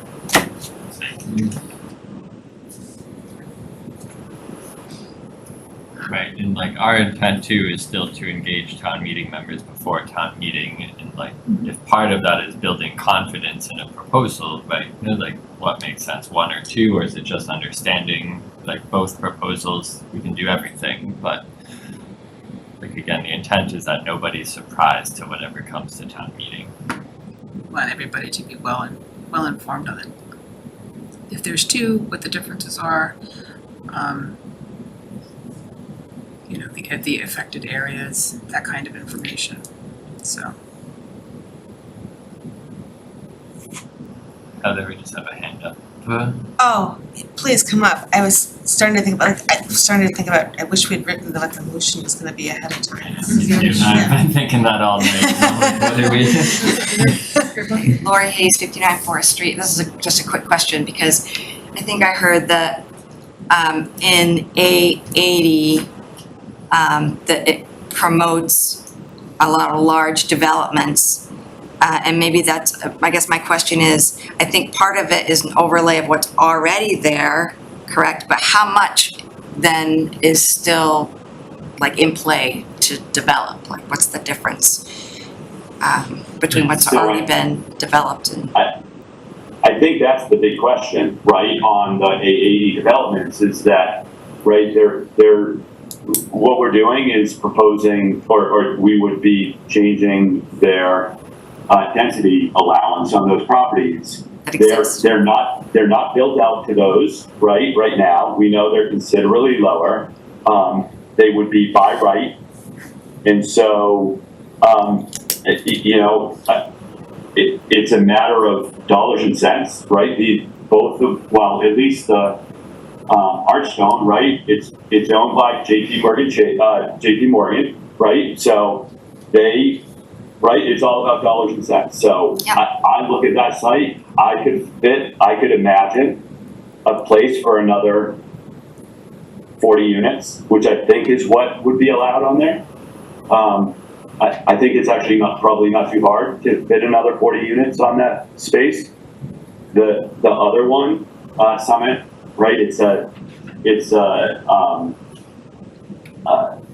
condo association. I have a little bit of harder time seeing the condo association agree to, increase development on their site. Although there would be a huge incentive for all those property owners to go along and have something that, because we're providing them with a lot of density allowance here, and because it's going by right, it sort of doesn't matter what's there now, right? They're going to have a lot of freedom to just I'm going to say shoehorn what they can onto the site.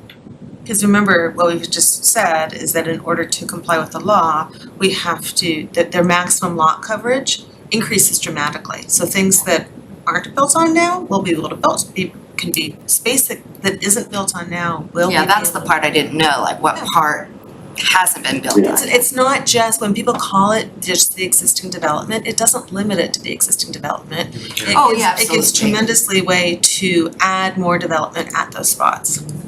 Yeah, I think that's the part that I don't see is, you had a lot of nice, maps that have, the different lot sizes and stuff, but I don't really see where that is. So I don't remember, it was your point or your point about how much more development that could potentially be and how rapid. I mean, is that more rapid than, what we would be seeing downtown? I'm just, It's as rapid as anybody wants to invest in it and get the return on it. So I'm glad you raised that point because it's a really important one to understand. Exactly. Thank you. Yeah, I do think it's important, right? The A80 proposal may actually result in more residential development being constructed in town, right? And I don't think that's what many people that are supporting that are thinking, right? Because we know that South Main Street, right, is developing already. That development pressure will continue, and then if these individual actors make a choice to exercise the rights that we're giving them, voila, there's more housing. So I actually don't see it as cut and dry as one is going to result in something different than the other. Personally, I'm happy that we've been able to create a zoning that meets all of those three things that Heather laid out about what we set out to do. And I think both of these do that. And I I'd be fine with either one of them, passing. I think they do best with the tool that we were given, which admittedly is not a good tool, Right. right? So, And John, we have another hand up, and then I also kind of feel like we're This kicking has this gotta be can it. forward. Somebody needs to, I'm the secretary, but I'm really bad at writing complicated motions like this. We'll stop that. Chris Calabrese, 17 Denver Drive. I just wanted, in terms of just making sure we have the understanding there, because you had mentioned one of the units, one of the buildings, or whatever the developments that's there owned by, I think, JP Morgan, you said, large institutional investor. Where was the other one? I just want to understand, like, who might be developing, right? That's definitely a large institutional investor. Archstone. The other one on, what's it, Summit? Summit and Gazebo. Summit Towers and Yeah, Summit Terrace, Gazebo. we It's learned the other night. Right, it's a condo association, Mhm. right? And so it's a different, right, that decision process is different. Okay. Right, it's not a bank. Yeah. Thanks. It would need to be the condo association.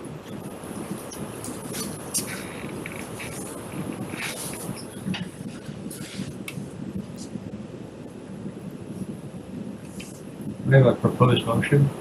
Thank you. I was just writing one out. And I've got one half written here.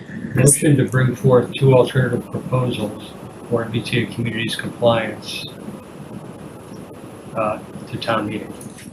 And that's intentionally, so that's the end of the motion. Language, the intention there is that the specific language would be hammered out after. This is just enough to get it on the warrant.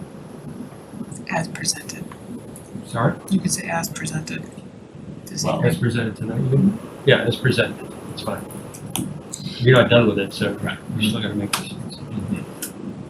Was that Jane that said as presented? Yeah, It's- and I guess, and I have a question that might be a friendly amendment. I mean, should we say two alternative proposals or two proposals? Because it's not supposed to be either or, They're right? alternatives, it's either.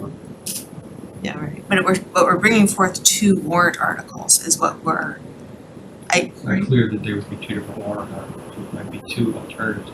This is what I meant by. So you're looking for it to be an open decision based on It could be the A and conversation. B, like I mentioned in our last meeting. Yes, but you're seeking for information from the moderator before you decide one He's or raised two. what appears to be an objection. I'm looking for information to clarify that. So.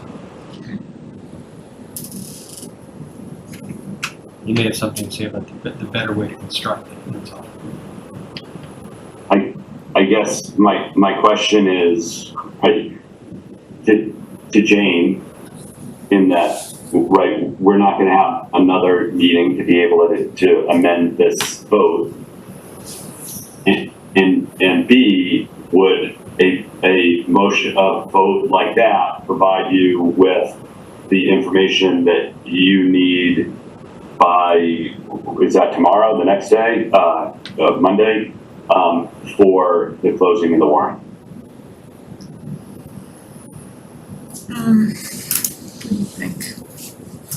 I think it's easier to bring forward two and take away one. I so- have an amendment, or a suggestion. Can we move to, advance up to two warrant articles for compliance with MBTA communities If you're presenting the specific one, so it's as presented. as presented? We'll be presenting these two. Just to be clear, the intent with that is, right, come putting on the article, we either have, right, through deliberation with council and the moderator, the ability for one article or two as the That's why kind I of said fine. up to two articles. You actually have to put forth the articles. That's why Jane said as presented tonight. It's not any two. Right, so that the residents, anybody watching the meeting understands that whatever's going forward is what's presented. Which is two bylaws. Can we get a little bit more specific then? Like up to two articles that will amend, the downtown smart growth sections of the zoning bylaw, the business D section and / or A80 sections. I mean, maybe we get specific and say that's what we're aiming for. You could take each one up as well and say, make a motion to approve the first option, downtown and the business district, and then you would vote, and then you could make a motion to approve this, to move forward the second option and take a vote. So it's You could either take more them together or specific you than could- what you're suggesting, but in order to kind of give us the leeway to say, this is what we're talking about up to 2 articles. But it's exactly two. Two forward, and you could strike one later if necessary. And it's the ones the self-same ones we talked about tonight as presented. I'm fine with that, but I guess I'd wanna say two articles, not just 2 alternatives, to be really clear about that. If I may, are you looking to preserve the option to have one article with 2 pieces to it? So the A or B up in one article, or do you want 2 articles? Whatever the pleasure of the board is. I had been envisioning this as 2 articles. Melly fears that that's less favorable by Alan, you preconditioned his answer. He didn't have the language in front of him, and he's a very fair moderator. And he did do it with the Meadowbrook one, with the Meadowbrook acquisitions, yeah. I don't think it matters, as long as we bring the vote forward, we'll consider details can be worked out later. And I guess this is, what I don't want is one article that says choose A or choose B. Absolutely. Right? Yeah, And I can't imagine Alan would go for No, I that. don't think anybody wants, that. That's sort of the, how to split the baby. No, this was described as, look at A, vote on A, it passes, we're done. If it doesn't, look at B, vote on B, it passes, we're done. And A is, Either one of it doesn't matter. This has been And is that discussed the thing that we need to meet again on based on what Alan It'd be tells fine us? if A was the first of the 2 we reviewed tonight, that'd be fine. I don't think it matters. You want to use the order. That's fine. Andrew? Articles are not my area of expertise, but I think the intent of what you guys are saying, I feel like is practical. Like I'm pretty confident there have been other towns that have brought 2 separate bylaws to town meeting, and whether or not they voted on them, I didn't. There has to be a precedent. Right. Sure. Yeah, I thought Wilmington brought like 4 or 5 of them. All on the same town meeting, or did they go back? I think they Yes. punted the whole thing Yeah. though. Right. Yeah, and they canned them all, but yeah. It's confusing. Mechanically, they were able to do it. Yeah, mechanically they could do it. Right. And I think council will, whatever you want to do, council will write it. Tom is writing furiously over here, probably like a coherent motion. All right, so I'm sorry, John offered a motion. I don't think it was ever seconded, No, we correct? No, I didn't. don't think so either. Can we maybe repeat the motion so I have it for the minutes? Do you have the motion? Okay, you had your motion. Restate the motion. We could second that one. Did you capture it? Or do we need a new motion?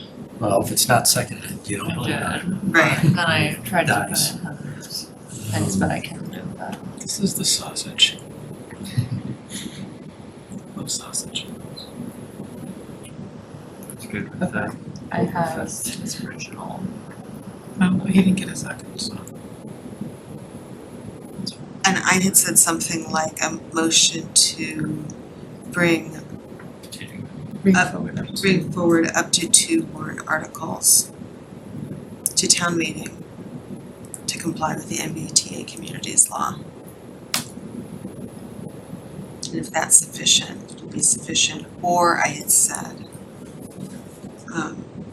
more detail would be to, is that sufficient? For your motion? Yeah. Yeah, I think so. I have articles, proposals, and alternatives. Say again. We have, your motion said proposals and alternatives, I think. To bring 2 Two alternatives. alternative proposals to be decided at town meeting as presented. Right, and you were more specific with up to 2 warrant articles. I don't think that's specific enough. I mean, you're not gonna like this. You wrote it down though. You right? wrote it down so you could just pass the note, you know? I'm like, move that, and this is gonna go just the opposite if it loses. So move that the downtown and Main Street be put forth as the primary proposal for, recommended by CD. You got it, we're all here.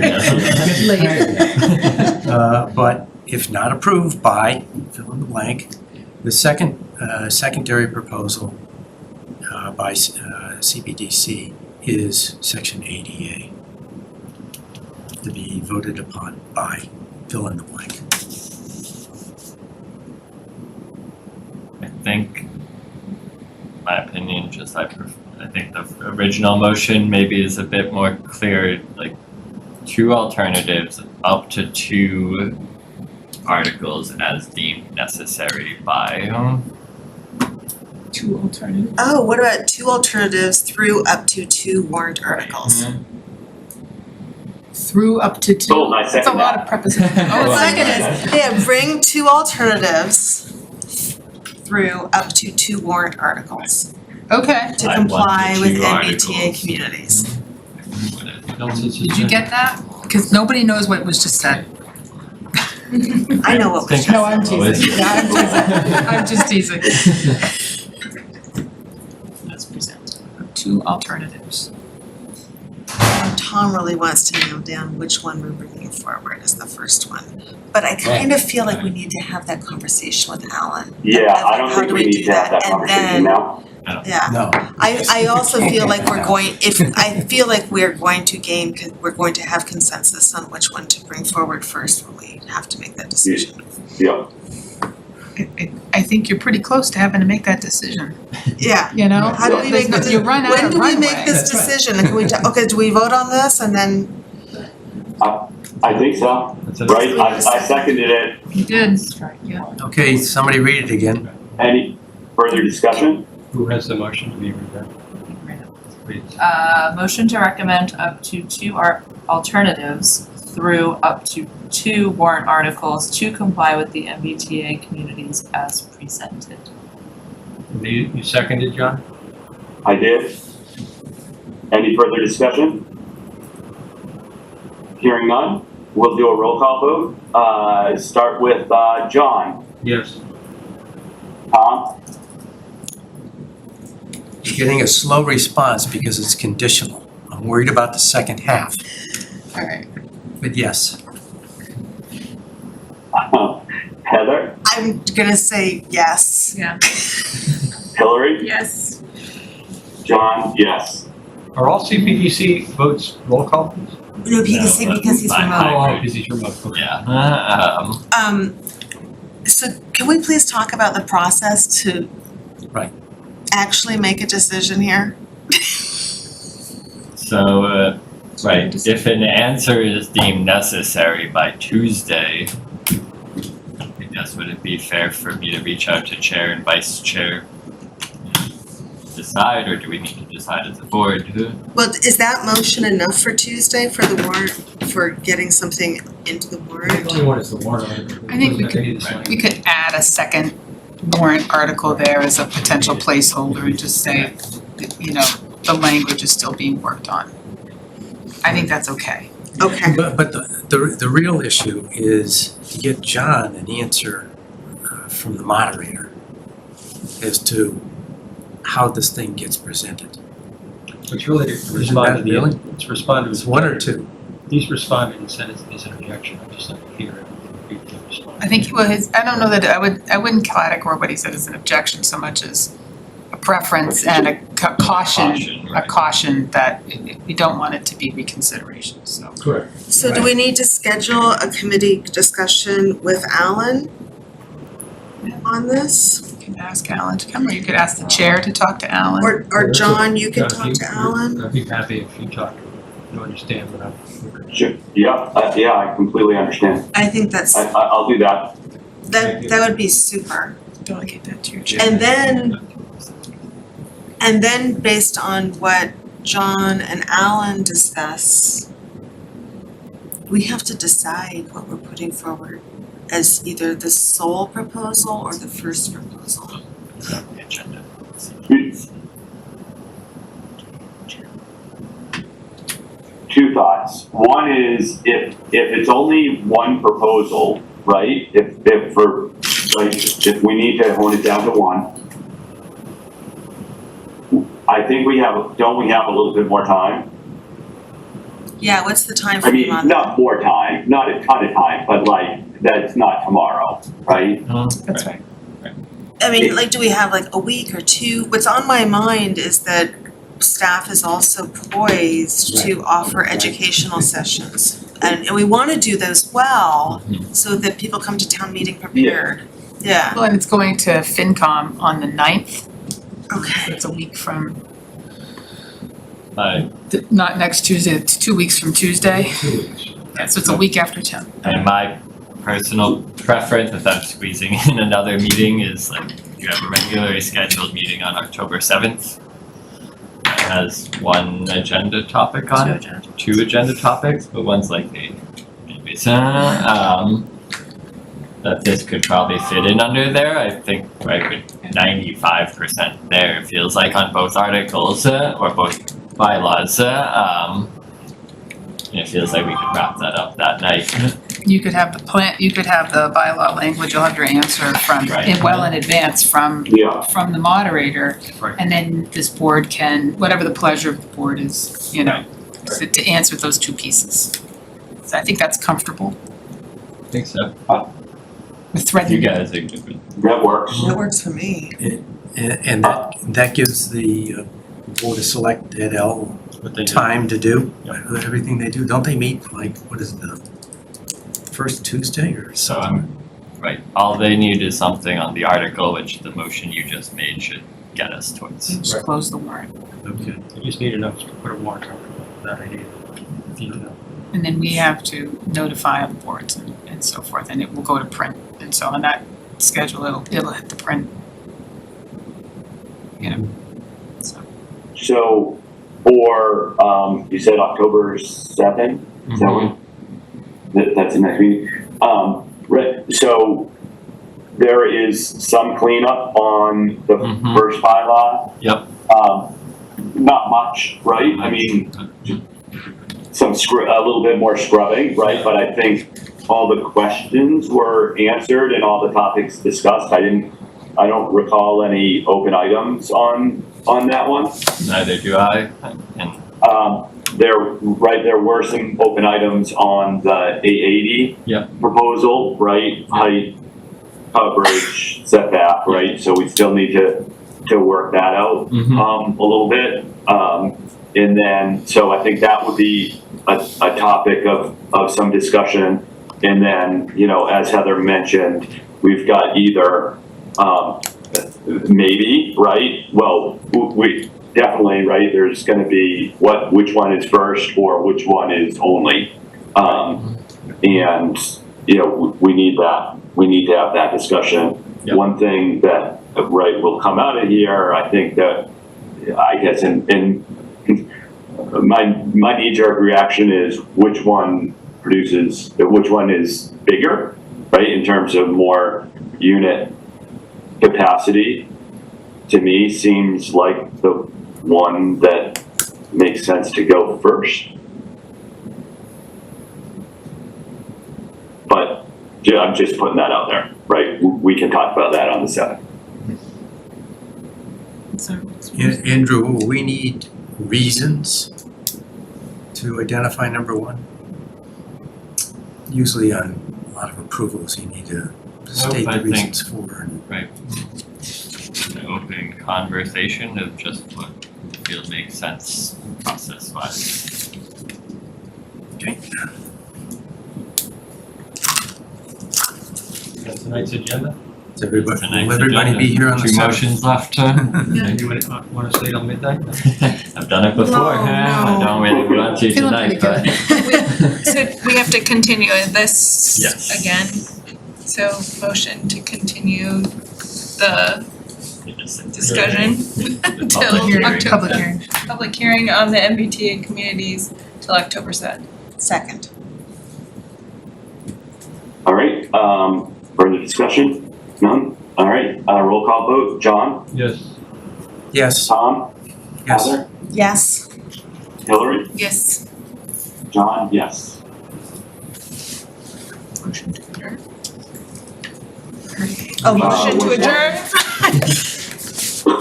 All those in favor? Yes. Yes. All right. Thank you, guys.